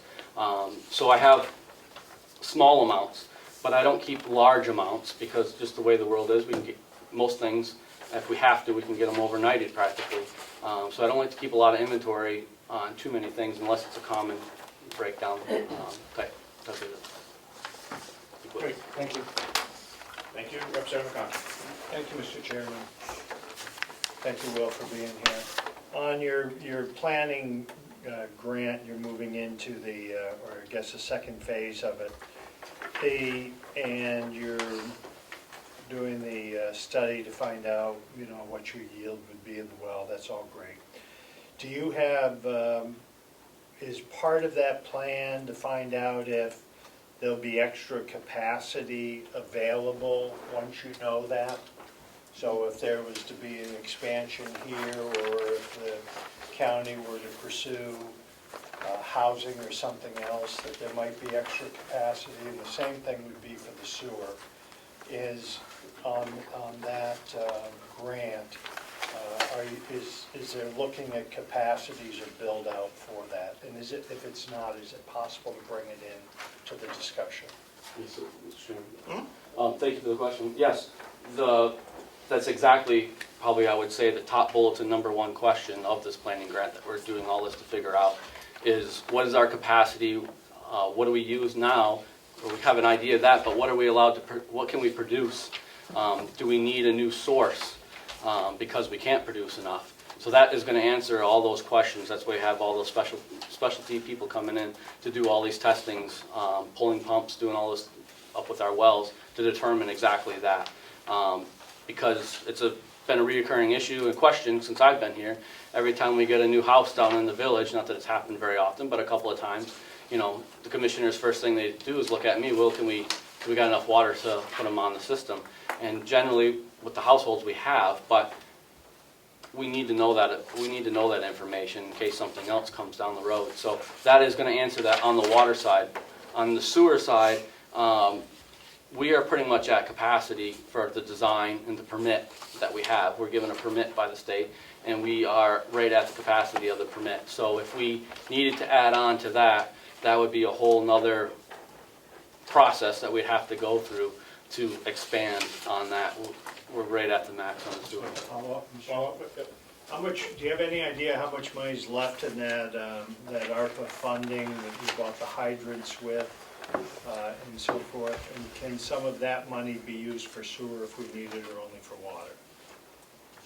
I would say we're still, and I don't know the exact number, CFO might be able to tell you, but on either side of 2 million that the commissioner set aside for the water, and we've spent very little. So maybe just under 2 million that we have. By ARPA standards, I believe, yes, we could use it on ARPA money on water or sewer. This particular amount, though, that we set aside was based off the study that we did for the water system to do the improvements to the water system. And this amount of money, actually those improvements cost estimated around 3 million, and commissioners were able to come up with 2 million to get us most of the way there. That's why we're applying for other grants. So that money, technically, if we want to move forward on the water side, is all allocated already for the water. We don't have anything allocated for the sewer, but by the rules that came out, it could be switched if need be, I guess. Thank you. Continue, please. So can you provide, I remember seeing in the past, and maybe it's here in front of me and I don't see it, your list of equipment and vehicles that you have, and the age and miles on those vehicles? Doesn't have to be today, but if you could provide that. We've had that in the past. Do we still, if I could, Mr. Chairman, Please. do we still own the wood processor? Yes, sir. And when's the last time we used the wood processor? November. Or do we sell wood, or are we processing our own wood here? We did not buy wood. We had some wood. Basically what happened is a logger came on to our property to go through our property, use it as an easement down off of 28. There was a deal way back before these commissioners about getting some firewood from that gentleman. He delivered on half of it, the other half he didn't. He left the whole landing a mess, a wicked mess down there.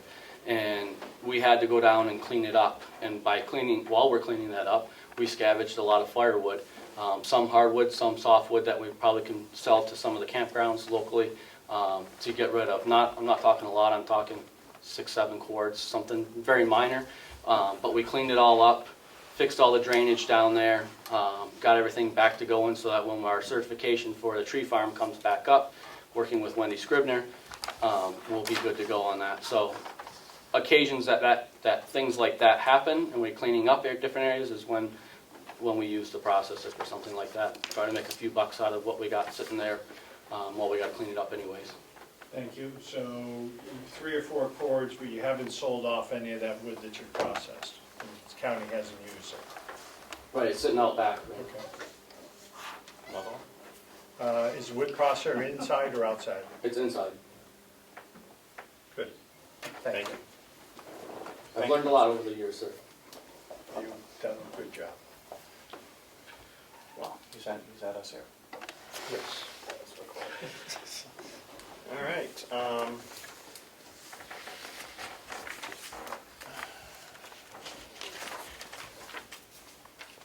Motion to approve the budget. I'll make that motion, Mr. Chairman. Thank you, Representative Brown. Do we have a second? I'll second that. Thank you, Representative McAleer. And is there any further discussion for the director? Motion was made, I'm sorry. Representative Brown, seconded by McAleer. Representative Thank you. I'm ready when you are, sir. McAleer. Please, Mr. Clerk. The clerk votes yes. Representative Smith? Yes. Representative Brown? Yes. Representative Constable? We We lost him. Representative McDonald? Yes. Representative Bucco? Yes. Representative Burrows? Yes. Representative McAleer? Yes. Representative Page? There it is. Yes. And the chairman votes. Yes. 9 in the affirmative, none opposed, motion passes. Thank you. We'll be expecting your revenue numbers when we deal with revenue. Good. Yep, thank And you. I'll get that inventory to Melissa to email to you as well, sir. Thank you. Yep, thank you. Mr. Chairman, Thank can I you. just ask what we're planning to just go through the entire agenda? Yeah, I just, the only one I wanted to hold was the, I just want to know how much caffeine I need, that's all. the next two should be pretty Okay. good. Bob, County Buildings and Facilities. Commissioner McCarthy. Yeah. I just wanted to let everybody know that we owe Will thanks. He put in 73 hours last week, that big storm, and did all of it himself and stayed here for 3 days. And so that we didn't have to pay overtime to his staff, so just wanted to let you know that. And I talk to my own attaboy. Yes. Great. And, Thank you for your service, Thank Director. and my team was there as well. They just didn't have to do the overtime, but yes, it was a team effort. So, and along with Bob's guys coming out to help us a lot too. So, but thank you, Commissioner. Appreciate it. Thank you. Thank you. Bob, quick overview. Quick overview. I'll make it as quick as possible. The highlights. So the highlights is the salary line went up because Finance and the Commissioners decided that 30% of my salary should come to the administration building. Last year it was entirely at the nursing home. They can answer any questions why. They're moving. Okay. And Bonnie will be the other lines are pretty unremarkable, but you'll notice that beginning on line 029, contracted fees and services, we divided that 3 ways: administration, building, annex, and the courthouse, the old courthouse. Of course, the courthouse line, I think, is going to be in question now, depending on what happens with the courthouse. But those lines, contracted fees and services, electric, propane, maintenance lines, property tax lines are new, and property liability. Those were divided where they were amalgamated a few years ago. We talked about this earlier in the Mountain View Subcommittee. They're divided between the administration building, the annex, and the courthouse, and the administration building lines are, I think they're even subdivided even further by department. Some of the departments have been talking to you about new lines, electricity, propane, etc. That's where those come from. These lines are as level funded as possible, with the exception of the influences over the last year, inflation. That's about it. Any questions on this budget? I know I will start off. So I'm not capturing enough cost at the nursing home for our co-share? Are we not, or are we? Are we? We are, Because we've noticed an increase in that. yes. And we moving the director's salary to outside of the nursing home, is that going to adjust those reimbursements? No, because we already, when I do the allocations, I do them by the book in the right way. And when we did the allocations last year, I moved some of Bob's salary out of that allocation last year. So we're being consistent, but we're applying all of the cost to the nursing home that should go there. And I don't expect any decreases, only increases. Thank you. Any questions for Director Murray? Representative McConkey. Small item, don't need it today, Bob. Could you break out line 901 and 902, Annex Administration Building, the costs are the same. For these items you have here, could you just give a breakout list of what those were? I need more information on that question.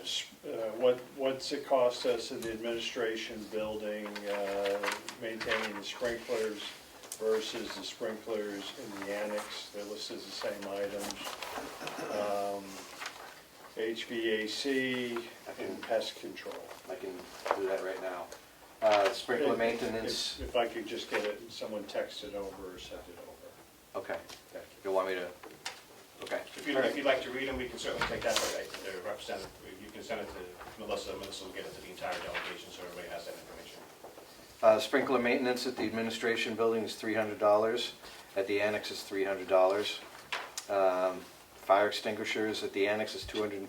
Admin building is $250. Fire alarm inspection and monitoring is $700 each building. HVAC PMs at the annex are $600. At the administration building, they're $1,300. Trash. The waste management portion of the administration building is $3,400. Backflow preventer testing at the annex is $200, $250 at the admin building. Elevator inspections only at the admin building under this budget, $1,250. The generator PMs at the annex are $300 and admin building $600. Pest control. Pest control $1,400 at the annex, $1,000 at the administration building. Thank you. Representative Brown. So I'm looking at this is the description for the county buildings and facilities. On line 903 on the second page, under the courthouse, it talks about plus $1,000 for ground maintenance for DPW. I'm just confused why it's here, not in the DPW budget, is it? Because it's a cost of the courthouse. Okay. I know it's a county expense, but it's an actual cost of that building. But, so I'm saying, you do those DPW type costs under your budget, he doesn't have anything to do with the courthouse? Is He that does correct? the lawn mowing and the snow plowing over there, but it's a courthouse cost, so I absorb the cost. Okay, it's just a different line on that, that's what the county has agreed to do under the whole budgeting process. Is Yeah, that because we're unsure of the disposition of the courthouse, where it's gonna go. I wanted to make sure that those items were separate. Like at the nursing home, I don't have a line for plowing and lawn mowing, that's covered Okay. under DPW, but the courthouse, since the disposition of the courthouse is unsure, I just wanted to capture that amount, keep it separate. Great, okay, that's what I was just trying to understand why that's, okay, thank you. So if I am to extrapolate that we could probably remove some of the courthouse expenditures from what I saw the other day on this budget. That's not my decision.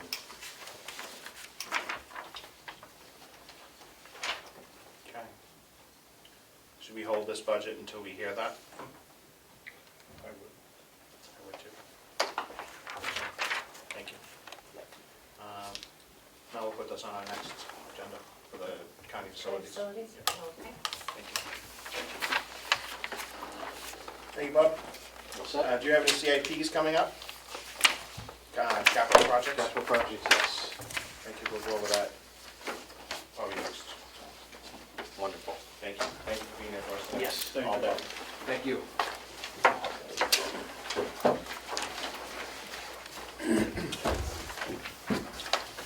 Sheriff's budget we heard at our last meeting. There was discussion of a request from the sheriff. Could you give us a quick overview of that, Sheriff Ricciardi? The whole budget. Just your request. We went over the whole budget last time. Okay. So as I stated in my letter to you all, that about $52,000 was removed from the salary line for deputies without my input after my proposed budget was a kind of tentatively approved. So the deputy position essentially vacant right now is a supervisor's position. All the other positions were filled. So I'm asking for the $52,000 to be put back in so that I can hire that last spot. There's 12 full-time, including myself, at the sheriff's office. And obviously, as you know, the county is about 1,000 square miles, which is a huge territory to cover. Right now, we're covering more towns than we ever have as far as assisting. Some of you members that are selectmen in your town should be well aware of this. Like the county attorney said, that most agencies are shorthanded at this time. So we are, as the sheriff's department, being stretched very thin as far as helping them out. So us being short is not good for anyone. I believe that possibility of that position being filled by March 1st, there is a very good possibility if the budget is approved. That's where we're at, and I would actually make a offer that instead of the $52,000, it could be changed to $40,000 being replaced for this year. Obviously, because we're through January, it'll be February by the time the person is hired.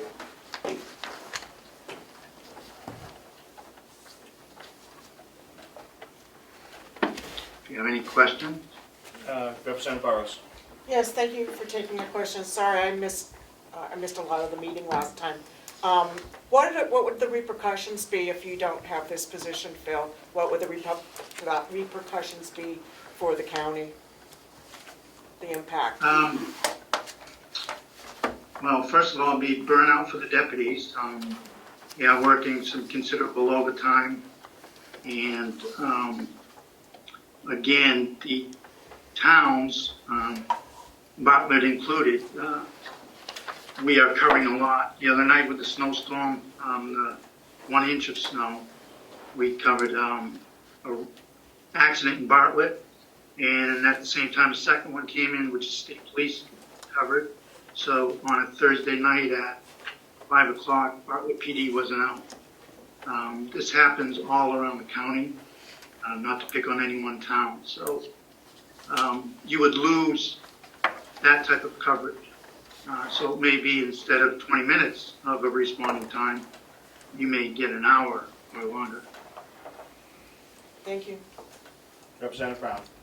I wasn't at the last meeting, but I did hear some of it. Can you expand on your statement regarding the fact that you had in the budget 54,000 in your budget, and somehow the commissioners deleted it without a discussion with you?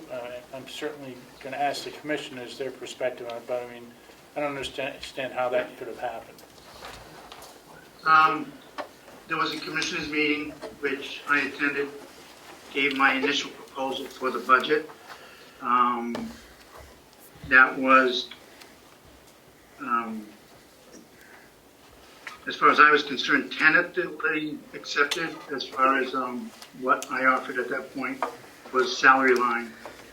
I learned in late November, probably about, I'm guessing 4 weeks afterwards, that meeting, that $52,000 had been removed from my salary line by a vote of the commissioners. So I was not called in to say, you know, if we do this or where can we do this. I was told just because there were vacancies, which this vacancy didn't occur until early October when someone left. So it was only a month's time that there was a vacancy. Representative Brown, follow-up? The follow-up, but for the commissioners, can you? Did you follow up for the sheriff? No, for the commissioners in regard to the same question. Question? Yes, The question. commissioners would like to answer that? So the question is, the process is usually that you guys review this with the staffs, and based on that, you come up with a final recommendation that you review with them before that comes to the committee. So can you explain what happened, why the sheriff thought he was getting something, why you guys thought that it wasn't appropriate, and then we get to this point where we're going to vote on something that really isn't a settled issue? Thank you. Any commissioners would like to speak to that? You don't have to. I But can, Commissioner McCarthy? yes. I did not personally go along with that vote. I made a compromise and said I will go with the other two commissioners if the position is not taken away. We didn't fund it, but left the position. So at a later time, if he could fill it, that he would be able to. We would get the money. He would come back and get the money. So I can't speak for the other two commissioners. Yeah.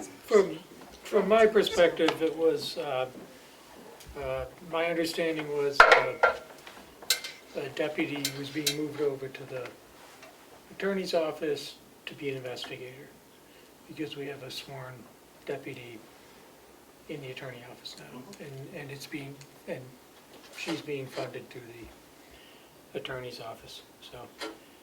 And I've since talked to the sheriff about it, and I know he'll say otherwise, because, and I understand, and there might have been a misunderstanding on my part, but we do have a deputy in the attorney's office now. We did keep it It's separate. on the It's not- books. Yeah. Yeah, we kept the position on the books, we just defunded it. So, Commissioner Sorry? So we did the budget and we hear from every department head, and like I explained to you all, we want to give them whatever we can. So we go through, we hear the budget, and then we determine what, if anything, may be appropriate. Our meetings are all in public, so for the sheriff to say he wasn't notified, we made a public vote to cut that money from his budget, so it was a public vote, it was done during one of our commissioners' meetings.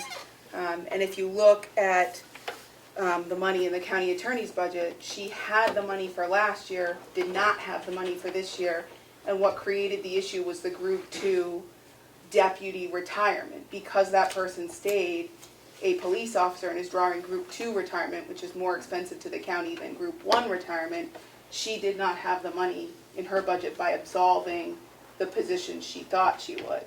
So during the course of our vote, based on the fact that that would happen, and based on the fact at that time, what we were given for personnel sheets showed an open position. So it did not show a person in that position versus if we cut it from the county attorney, we would have had to fire somebody. We took the one that was the open position and took the money out. And we said if at some point it became necessary, we would revisit putting it back in. But essentially, we had to make cuts to make sure that we came under the amount we had set as a target to present to you all, because if you start down that road about giving what everyone asks for, we would have been 3 times over the soft target we hit. So because the position was open and it would mean not firing someone versus taking the one from the county attorney's office would have meant firing the investigator, it was my understanding, as was Commissioner Platch's, that the person was getting to Group 2 retirement, being certified under the sheriff, being qualified, and having all of their conditions done under the sheriff, that we would have the same number of law enforcement in the county. It's just one would be designated as an investigator, which the county attorney's office greatly needed because of their backflow. And we would defund it from the sheriff and revisit it in a budget year where the need might be law enforcement. So that's ultimately why we voted in a 2-to-1 vote to take the money out in a public meeting. Thank you, Commissioners, I appreciate it. Thank you, all the commissioners, for answering that. I was unaware that the new investigator was getting Group 2 retirement. Yes. At a tune of $26,000 was the increase. So her old one was a part-time, so he didn't qualify for retirement. So not Correct. only did it create a now need for retirement, but not a Group 1 retirement, but a Group 2 retirement. So when she had initially budgeted, she was, I think, hoping to have all the money in her budget, and that was the hope, and it didn't happen. And so the commissioners used the rest of it from the sheriff's department to put the same number of deputies out in the community, so to speak, but one as an investigator. That's a large increase. Very large. Representative McDonald. Thank you, Mr. Chairman. I just kind of like a combination of questions. Sheriff, you mentioned you were going to fill this position by March 1st. Did you say to the sheriff or to whom? To the sheriff. Sheriff? Yeah. Please, go ahead. That you're going to fill this position, the supervisor position, by March 1st. So you must have someone currently working for you that's going to assume that position. Is that a fair statement? It's a possibility. We're going through the supervisor promotion process right now. May I just do a follow-up? Follow-up, sure. Now, when that person, if it's someone within house, that'll open up a deputy's position, a full-time deputy's position? Not necessarily, no. May I just do one more follow-up, Mr. Chairman? Yup, tread carefully. I know where you're going. If you're looking for a supervisor, that position is filled, now you're gonna have someone that wasn't a supervisor. When would you think you could fill that other position, that open position? When, in April, May, June, July, or? Again, without divulging the process, I said there was a possibility, a very good possibility, that through the process, the position that is currently open could be filled, leaving no vacancies. Okay, thank you. That is not 100% guaranteed, depending on how the process pans out. Thank you.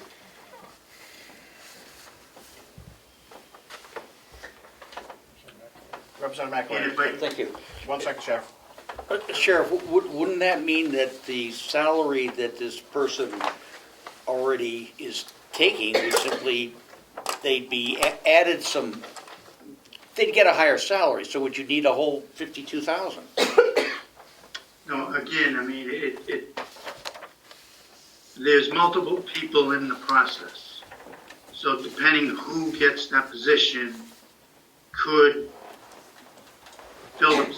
cause the positions to be filled 100%, with only needing that $40,000 put back in, not the 52. Thank you. Representative McConkey. Thank you. My question's for the sheriff. So this supervisory position has only been vacated for a few months, or was that last October? It was October when Deputy or Corporal Curley left to go to Canada. Okay, if I could. Follow up? So I imagine during that time period, then you would have had to assume those responsibilities for that supervisor? Well, I mean, there was one or two other supervisors in the agency, along with the captain and myself. So, yeah, we all took on the positions. So, yeah. Okay. Follow up? Yes, I do. Yep. So I was never a military man, so I don't know rank and positions. So you have, did I understand to say that we have 11 or 12 deputies at this point in time? Or is that all your personnel? We have 11, including myself and the captain, Okay, full-time. So there's one, the 12th position is what is vacant. Or 8 positions would be the 12th. thank you. Full-time, and then we have a couple part-time. Thank you. If I may. Yes. Deputy, what is your full contingent of employees in the sheriff's office from full-time and part-time deputies? As far as, then you're talking If you're fully staffed? 12 full-time positions, well, that includes the sheriffs, and then we have 4 part-time positions, but in different, I mean, basically 2 working part-time, and then we have a couple part-timers that work over at the court as deputies, along with the 8 bailiffs. So, to include everybody, dispatches and everything, you're talking about 42 people. But Thank you. No, I just wanted the number for your budget. So you have 11 full-time employees plus yourself, which gives you 12. So you have 11 road guys and 4 part-timers. Is that fair to say? yes, Thank you. Just for clarification.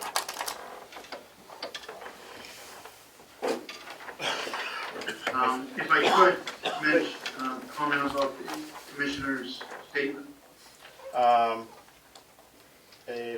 In relations to, Um, I just don't want any back and forth. okay. Yep, but if you certainly can speak. I looked for the meeting that was done in, and I could not find it, so maybe I can get clarification on that. Certainly, I'm sure there'll be minutes of it at some point, somewhere. In a public, Yeah, I can make that request for you, or you can make that request to the commissioners yourself. How would you like to handle that? I'll make the I think so. Thank request myself. you, Sheriff. Any further discussion? Representative McConkey. Thank you, Mr. Chairman. Sheriff, are the part-time, you still have a contract with the town of Eaton? Do you still have a contract? We have an agreement with the town of Eaton and the town of Alden. Are those filled by part-time deputies, or are those full-time? They're initially filled by full-time. It's a detail, so per contract, the full-timers have the first right to it, and it's at a detail rate. Yes. Follow up? Yes, and, okay, so they're paid by detail, and those contracts, which I'm gonna tell you, the town of Eaton is a wonderful thing. It has definitely slowed traffic through there, they're happy, I'm happy. Are all of our costs being incurred, are we getting everything, monies for that service? Or are we As far as throwing a I'm little aware extra? of, I have not been told otherwise by the finance office. We did bump it up $5 for the deputy this year for all details, to include the CANC. So the detail rate is now $75 instead of $70. The county gets $25 an hour. Thank you.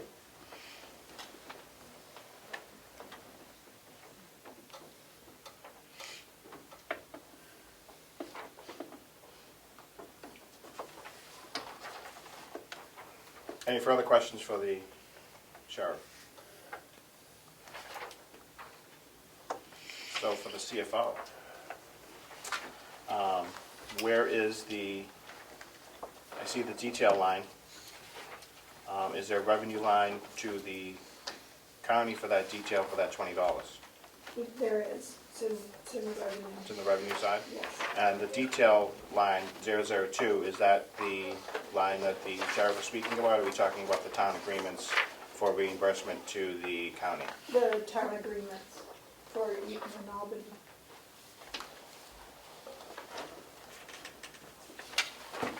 What does each, sheriff, what does each town pay back to the town, to the county for the coverage?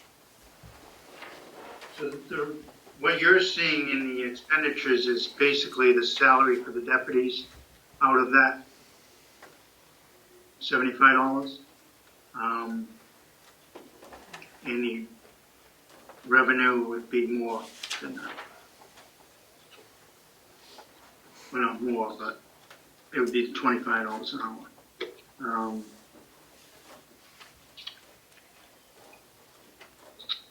Just to clarify, it's billed on, as services are provided. It's not a standard contract with a monthly fee. So as the services are provided, the sheriff's office bills it on an hourly rate at $75 an hour.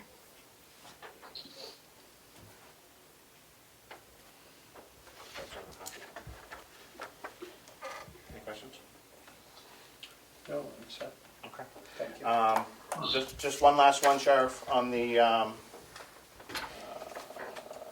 details. Is that billed out as detail? Do they pay retirement and everything else on that, or is that just an hourly rate above and beyond their hourly rate for a deputy? Is it on top of their regular duties, or is this outside their regular duties? That gets into the, well, it's outside of the regular duties, but it gets into the complication of when they were hired under the retirement system. The 2010 year comes into play, as you all well know that. I think you're going through attempted changes on that, where the retirement has been broken up as far as when they came into investments being vested. If you understand what I'm saying. I do. So for some, it could take out retirement, for others, no. Any further questions for the sheriff on his budget? And I have one more thing, if I could clear up, as far as the investigator at the county attorney's office. Please.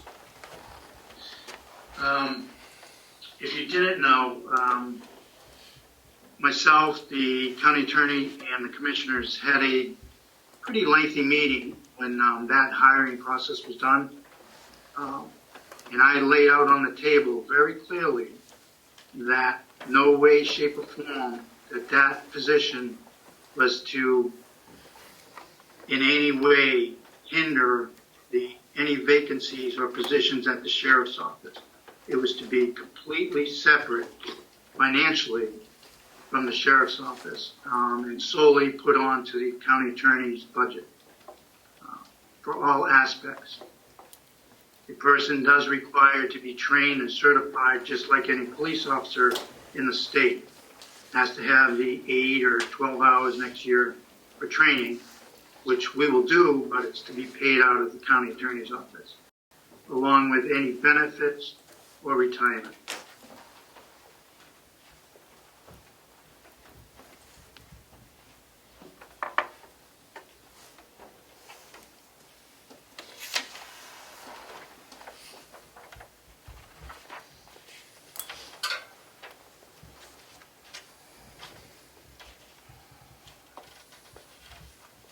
Is that hand back up?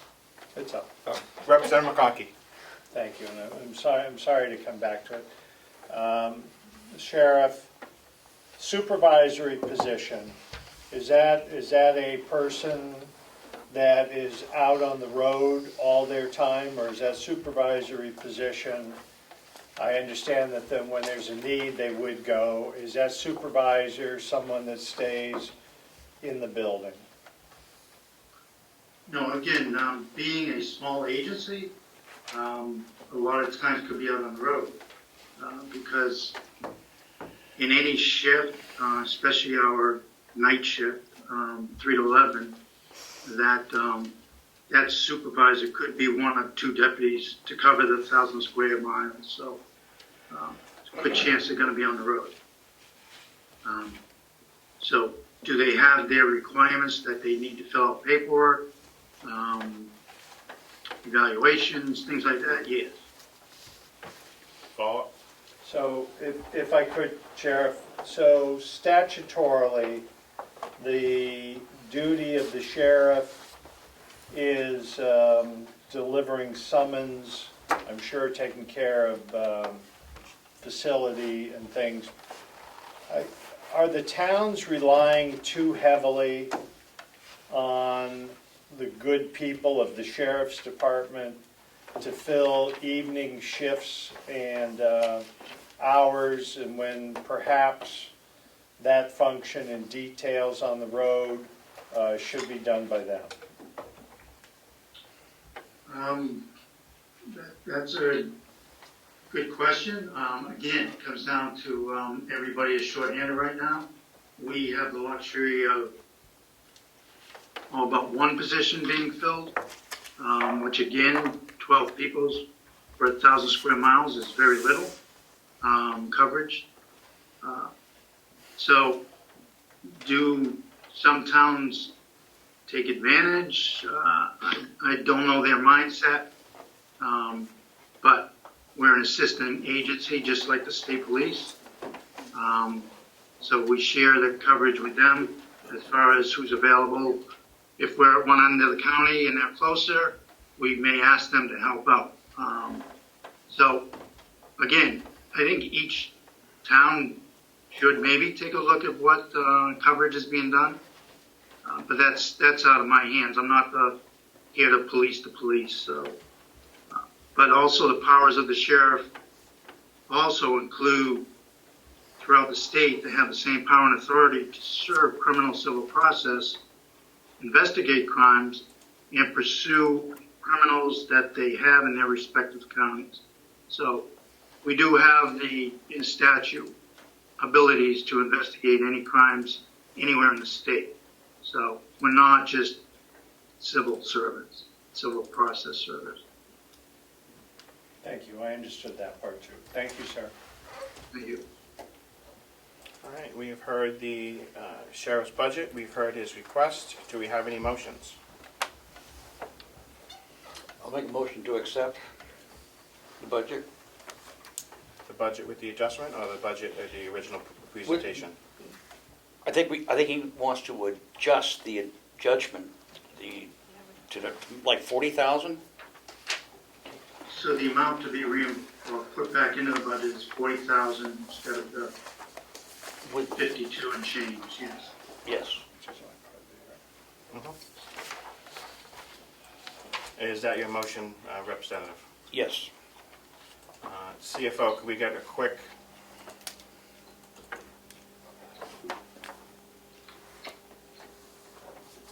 An approximate number? So it's gonna Yeah, affect I'm all not those other too lines, worried right? about the medical.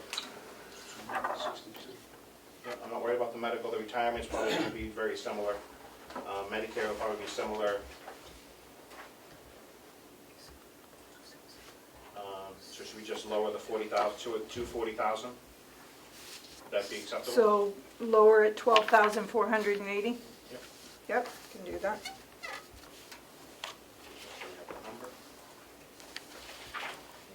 Is that your motion, Representative McAleer? Yes, it is. Do we have a second? Second.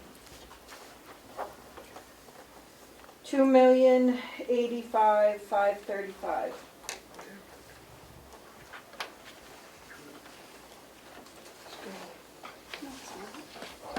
Say that again, 2085. 535. So moved by Representative McAleer, seconded by Bucco. Any further discussion? Mr. Chairman, Representative Smith. just a statement. Although I appreciate the intent of fully funding the sheriff's office, and I understand the reasons why, but, you know, this idea that, you know, we have this patrol coverage that's like a spider web covering the entire county is not realistic. I mean, routinely, departments, the sheriff's office specifically last year, had several openings in patrol. And I just think it's a false sense of security that the public gets by thinking that, you know, by funding this position, that magically crime's gonna go away. If this position stays open for another year, there's gonna be no harm to the public. I mean, I can go further into this, that there's a Supreme Court case, DeShaney versus Winnebago, going back several years, where government has no duty to protect the individual. That's Supreme Court case law, that applies to law enforcement, applies to all government officials. So by not funding this position this year, the sky is not gonna fall. I think in a year of unprecedented inflation, not funding this, I think, is a prudent thing to do, so I'm gonna vote no. Thank you, Representative. Representative Burrows. Yes, could I ask the sheriff to comment about, again, back to the repercussions and what he sees could be problematic in not funding this position? Sheriff, if you Yeah, I wish. mean, if I may, Yep, please. I would totally disagree with that thought process as far as, number one, it's gonna cause, again, burnout on deputies, working overtime and not having that, you know, relaxation, because down one position doesn't just mean that. It means if someone goes on vacation, now you're down two positions. It's detrimental to providing coverage in certain areas. So I think a lot of your towns are seeing this happening as far as not filling positions or defunding, because I can say the town of Ospey and town of Altenboro hurting right now as far as police coverage and abilities to hire people. So in 12 years, the sheriff's department has not had to send a deputy to the academy to be certified. We've been very fortunate that people want to work here and continue to work here. So savings alone and not having to send people to the academy is huge as far as time and money. When you start not supplying the amount just to do our basic jobs, then there's a good chance you could start losing people to go to other departments. Along with just the coverage that there's 5 towns in this county that don't have police. So we're the primary because we're the dispatch center for this area, regional. So we get the majority of the 911 calls. If we're not there to answer, then we're going to have to make that extra call to the state police to cover it. Representative Brown. So, the way I understand it, Sheriff, is that by putting this position on, you're gonna be able to reduce your overtime from what you're showing currently in this line item? In the overtime line item? No, that was increased. The overtime line item was pretty standard throughout my tenure here. It is increased $10,000, I think it was, on this budget. That's solely because of some of the increases in the wages. Obviously, the $30,000 doesn't go as far. So it's really not increasing hours. It's basically to cover the same hours with the increase in wages over the years that we haven't done yet. Follow. So, you also mentioned that the towns of Ossipee and Moultonborough don't have proper staffing for their police department, so the county's gonna take up the slack for them. Where we can. I mean, Yeah, there's no guarantees. As- We have requests from all departments to provide coverages, whether it's during vacations. The standard email that we send back to them is, we will do what we can, but there's no guarantee. So if we're not available, that chief or whoever may get a call to say, we can't handle it, you're gonna have to send someone out. Thanks for pointing that out. I'll bring that up to the other residents of Moltboro when I speak to the selectmen about that. Thank you. Representative McDonald. Just had a question, a couple of questions is, how long were those 3 positions open, Sheriff? 3 positions were open longer last year, so I would say most of, maybe a good part of a year. Okay, may I just do one Follow-up, follow-up? Sure. You've been saying that there's been some issues with hiring some new people. Do you think that that number could be dropped down even more if you're not going to subtract from the overtime? Because I don't see you hiring anyone probably before the 1st of June for a new position, the way the hiring process should go. Well, again, I mean, I can't divulge the process that's going on for the promotion. There is the potential that if a certain person gets that position, then there would be no vacancies, probably, I'm saying March 1st.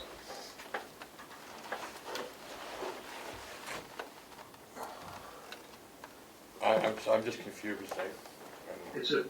I can't, unfortunately, it's a personnel matter, so I can't, to be fair to all the individuals involved. Maybe just one more follow-up. For clarification or a different topic? Just for clarification. No matter who it is, if it's someone from the outside, you're not going to have a position open. If it's someone from the inside, you're going to have a position open. No, if it's someone from the outside, there would be no open position. Okay. But from the inside, yes.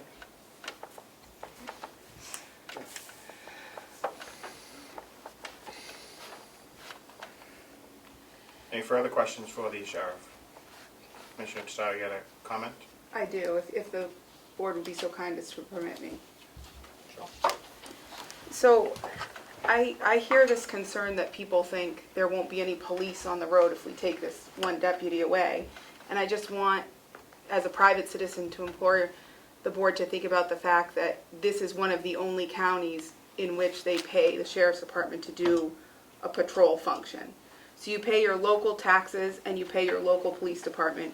You pay your state taxes and you pay for the state police. And then in Carroll County, you pay your county taxes and again pay for police. So you pay 3 times over, where in most of the rest of the state, you only pay twice. Most of the time, if you look at the RSAs, the sheriff is right. They've given the sheriff department leeway to make arrests, because if you were there serving process and you saw someone smoking, a crack pipe, of course you'd want the sheriff's department to arrest them while they were there, or you saw someone being assaulted. So they give them. But in most counties, the sheriff's department is limited to service of process and prisoner transport. Those are their primary functions. Now, the argument has always been in Carroll County, it's rural and it needs that additional support from the sheriff's department, but we have way more rural counties like Comeau County, in which there are small towns that only have someone on during the day, and there is another agency that picks up the slack. So when there's this suggestion that the commissioner's cutting one deputy's salary out of the budget for 1 year is somehow going to leave the county with less police or in danger is inaccurate. You still have all of those town agencies, in addition to the state police responding, in addition to the significant investment we make here in Carroll County for patrol. And I have some numbers for you guys. Last year there were a total of 1,080 civil processes served. That's approximately 3 a day, which would require 2 deputies to ensure you had civil process every day and it was fully funded. There were 183 total transports. These are from the sheriff's numbers that come right out of the annual report. So that's about 1 transport every 2 days. Again, maybe you'd need 2 deputies for that. So to fulfill their constitutional duties that they are asked to do, you'd need just 4 deputies. Most of the sheriff's departments they don't run as expanded patrols as our sheriff does, and I think that provides a valid service to the county. I think he does a good job, and that's why I certainly wouldn't suggest you cut it down to 8 people, which is really what a lot of the other sheriff's department at this capacity would be, because it does provide that great function. But I am really remiss if I don't beg you to implore the thought that cutting 1 deputy for 1 year is not going to leave us short police coverage. And it's important in a year with unprecedented increases that we can't control, like propane and the like, to make ones where we can. Before this, when the commissioners made the decision back in October, the sheriff had 3 positions that were open, and he had come to us on a number of occasions, and there was no employee in the pipeline. So had he not been able to take 4 from 1 department, 3. or 4 and then the county attorney or 3 and the county attorney to pick up the 4th from 1 department, the position would likely have still been open. And that's the information that the commissioners were operating on when we made this. And again, the calls will come in and they'll be routed to an agency, and the calls will be responded to. There will be no interruption in service cutting 1 deputy. And we know these cuts are hard to make, but when the commissioners cut them, it's not done hastily. We have multiple meetings, and I would implore the delegation to stand by the commissioners. This was a reasonable request. The position had been open a long time, so we'd been down 3 deputies that weren't out there, and the sky didn't fall.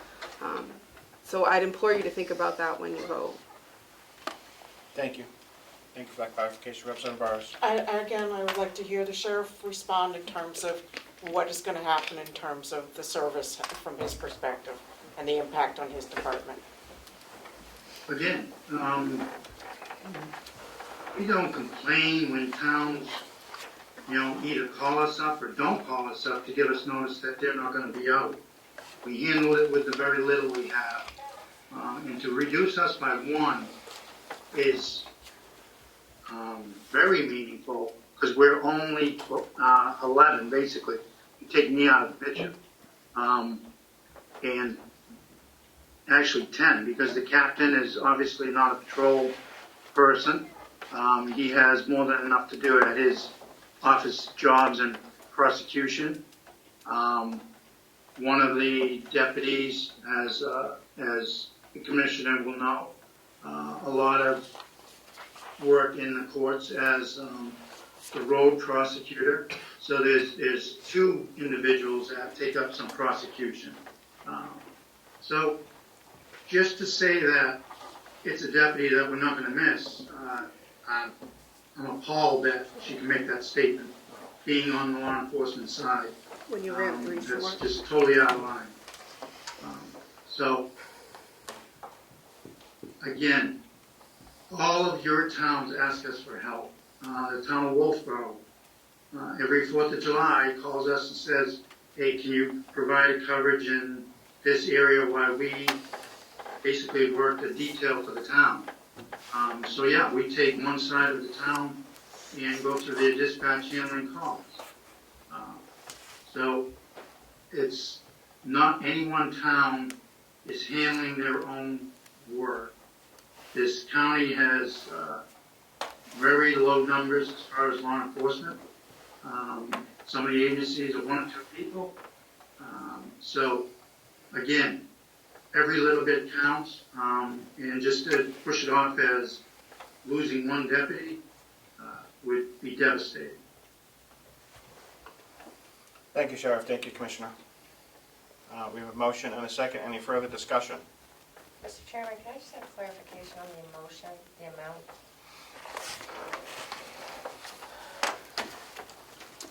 $2,085,535 was the motion, which reduces the $50,200 to $40,000 for a partial year to fill a position that is open. Can I just confer with the CFO or have her clarify? We're just off a little bit, so I'm just trying to figure out where that is. We're all, the report you gave us all this morning has 5,300 on the software line, and you have 6,800 up there. That's the difference. Do you have the 60, Mr. Chairman, do you have the 6,800 or 5,800? 6,800. Okay. Okay. The copy you gave me is 53, Was so. in that packet that I gave you this morning? Yep. Okay, I apologize. So then, the new number is what's on the screen. I can't see that. 2,087,035. Give me the number. 2,087,035. And that was on a request from the sheriff to increase his software line. I don't know if you need to speak to that or if you're okay. He did the last meeting. He made it more Yep. last night, Yep.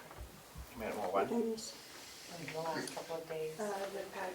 Sheriff Fishardi, did you have an increase in your software line from the proposed budget?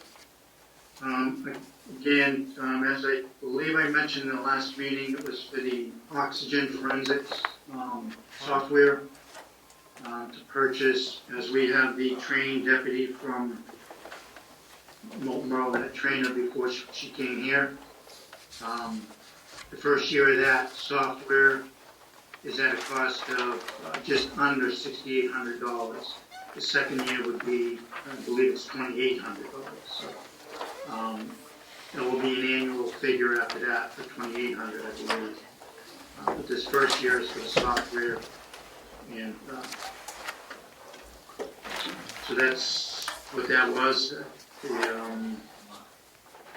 5,300 was the original that we thought was going to cover it, but it didn't. Thank you for that clarification.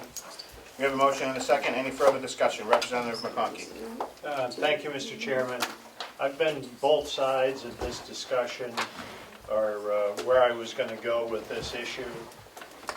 I want, in the worst way, to support the commissioners for the hard work they've done, and and adding personnel onto this is something that will just keep increasing going forward. I'm a law and order guy. I have a great relationship with all. I was in the position of voting no. I'm now going to vote yes on this. Yes, I'm sorry, yes on the position or not? On the motion to add the Okay, person. got it. Thank you, Representative McConkey. Any further discussion? Is it just to vote on the 40,000, to reduce it to change it to 40,000? It Or is just to put No, the this position is in? the whole, all at once. the motion was to take the new number, which would include the increase. We're not voting just on specifically on the increase, because if we increase the number, we would increase the lines associated with it. So the new number is 2087035, verified by the CFO. To move forward, any further discussion? Representative Brown. I would like to echo Mr. McConkey's comments.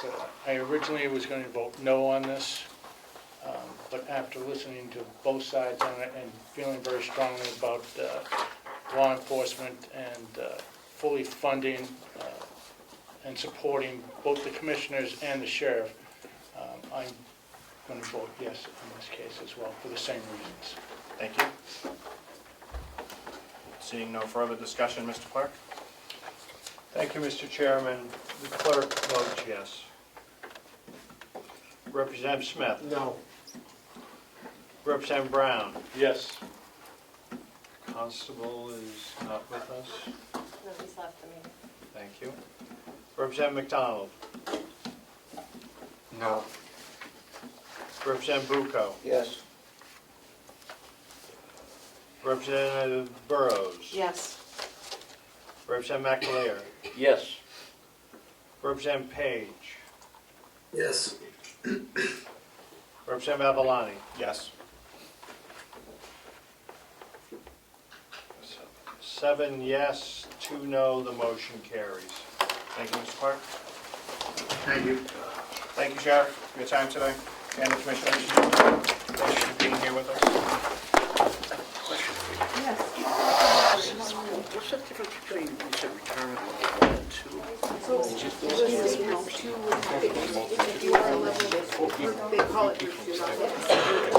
It's more than Hang tight, everybody, hang tight. they gave the county, there is something percent. I'm not sure, is that a much lower, so everyone who works for the county is taking one, except for the sheriff. So law enforcement, the state police.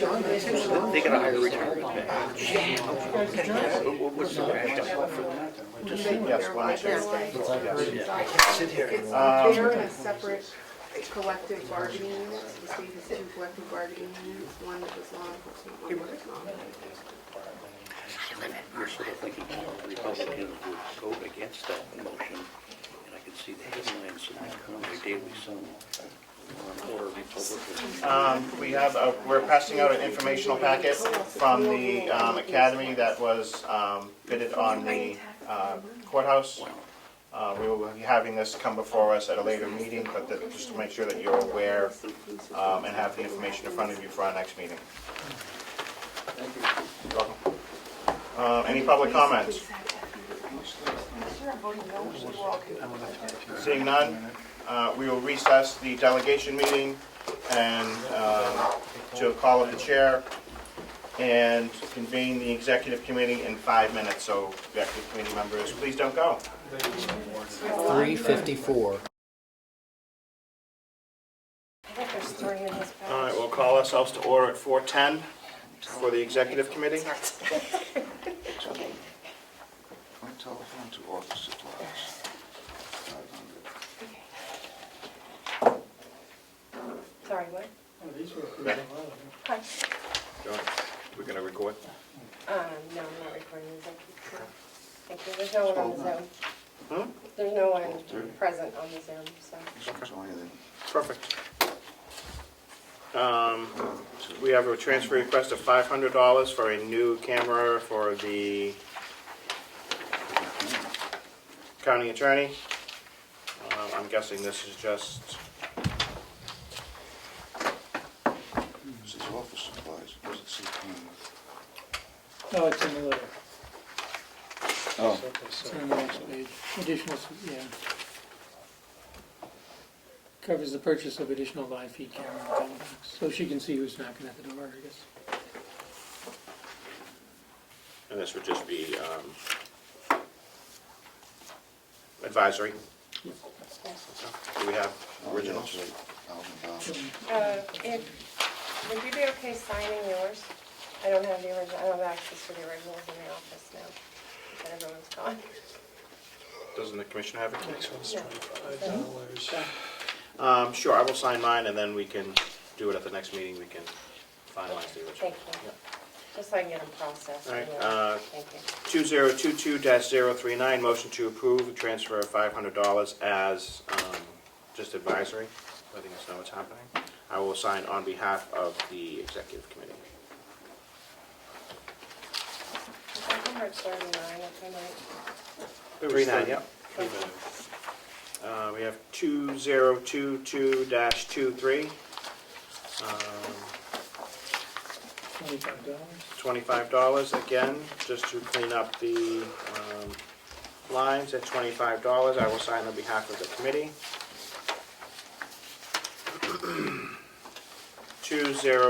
2022-35.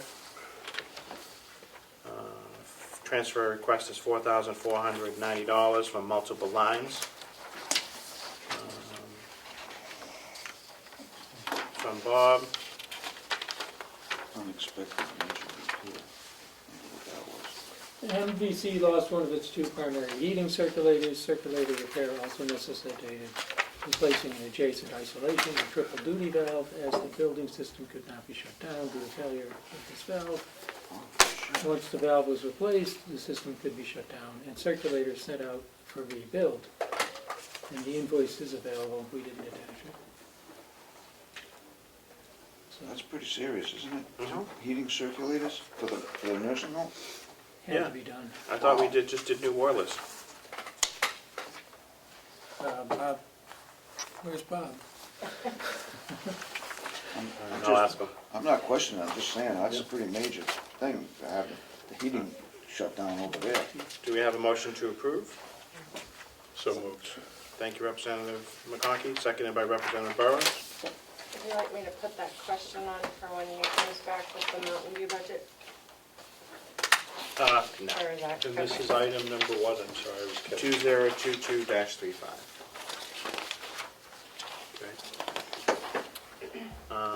Seeing as we have nobody on Zoom, all in favor?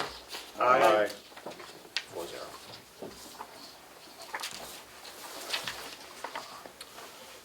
Just sign 3-5.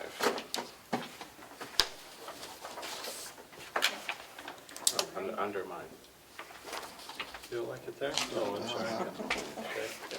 Tom, and then we'll get it Tom, back. under far right, please, lower Two more. far right. The originals on those this time. Beautiful. They're not marked. The numbers aren't marked. They're So not marked. the one from the sheriff is number 40, and the nursing home is 41. Thank you.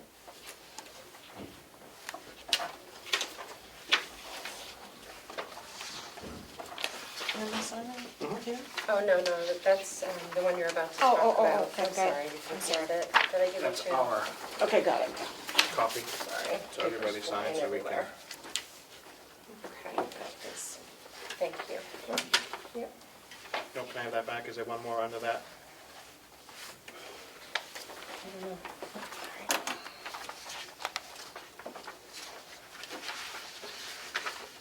I thought that was the whole. That's the last one. Yeah, that's this packet. So, So we have two originals. 20-22-40, which you do not have in front of you. now you do. Now you do. Thank you. Oh, you're welcome. This is, 40 is a transfer from the sheriff. Where's 40? From food to supplies, 19. Is that, how much is it? 702? 702.56. Their telephone expense is over expended.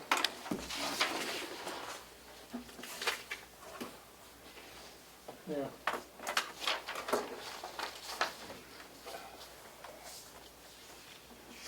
Looks like there was some phone upgrades, and then the data plan was upgraded. This is advisory. Yep.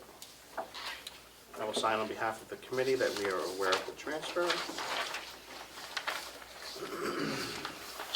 All right. This one, dietary from the nursing home. So this was a big one, Yes, it was.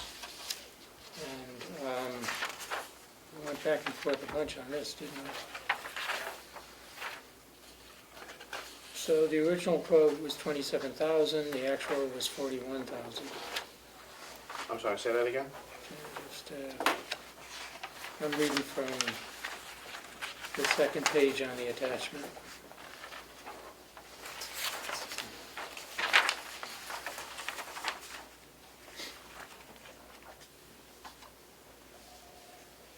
and the number we're on, Mr. Chairman? Yeah, one second. Is this for last year? Yeah. Why wasn't this an encumbered expense? If this was purchased or ordered last year and we're paying for it, can't pay for it this year. Where are you? I don't know. Sorry, what was it? I can understand the 4651 and the 128, but if there was an increase in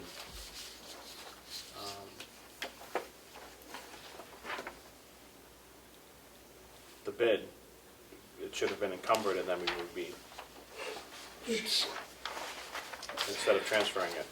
this is a little confusing, Melissa. I apologize. This It is- was explained Mm. that there was 2 steamers purchased when only one was budgeted. And also the cost of the steamers had increased from when they put it in the budget in the first place. Right? Yeah.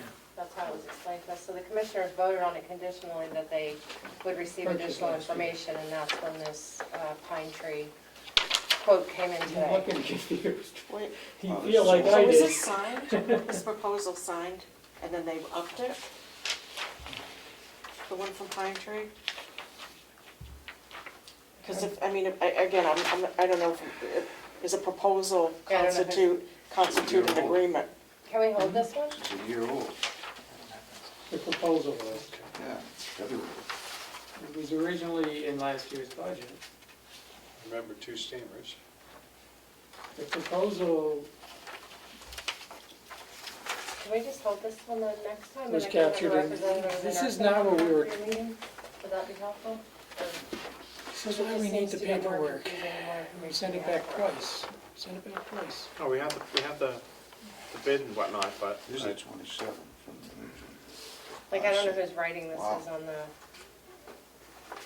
proposal. I don't know. As Bob explained, it's, the difference was the increase in the cost of the steamer, but that only one got into the budget when they needed two. And they ended up getting two. I had not seen this quote. there's also a grill on here. Did we approve that last year as well? Yeah. Yes, That's that, 12,000. that was approved. That was purchased as well. And essentially, I think it was a miscommunication between the finance department at the nursing home and the dietary manager, department head. He wanted two.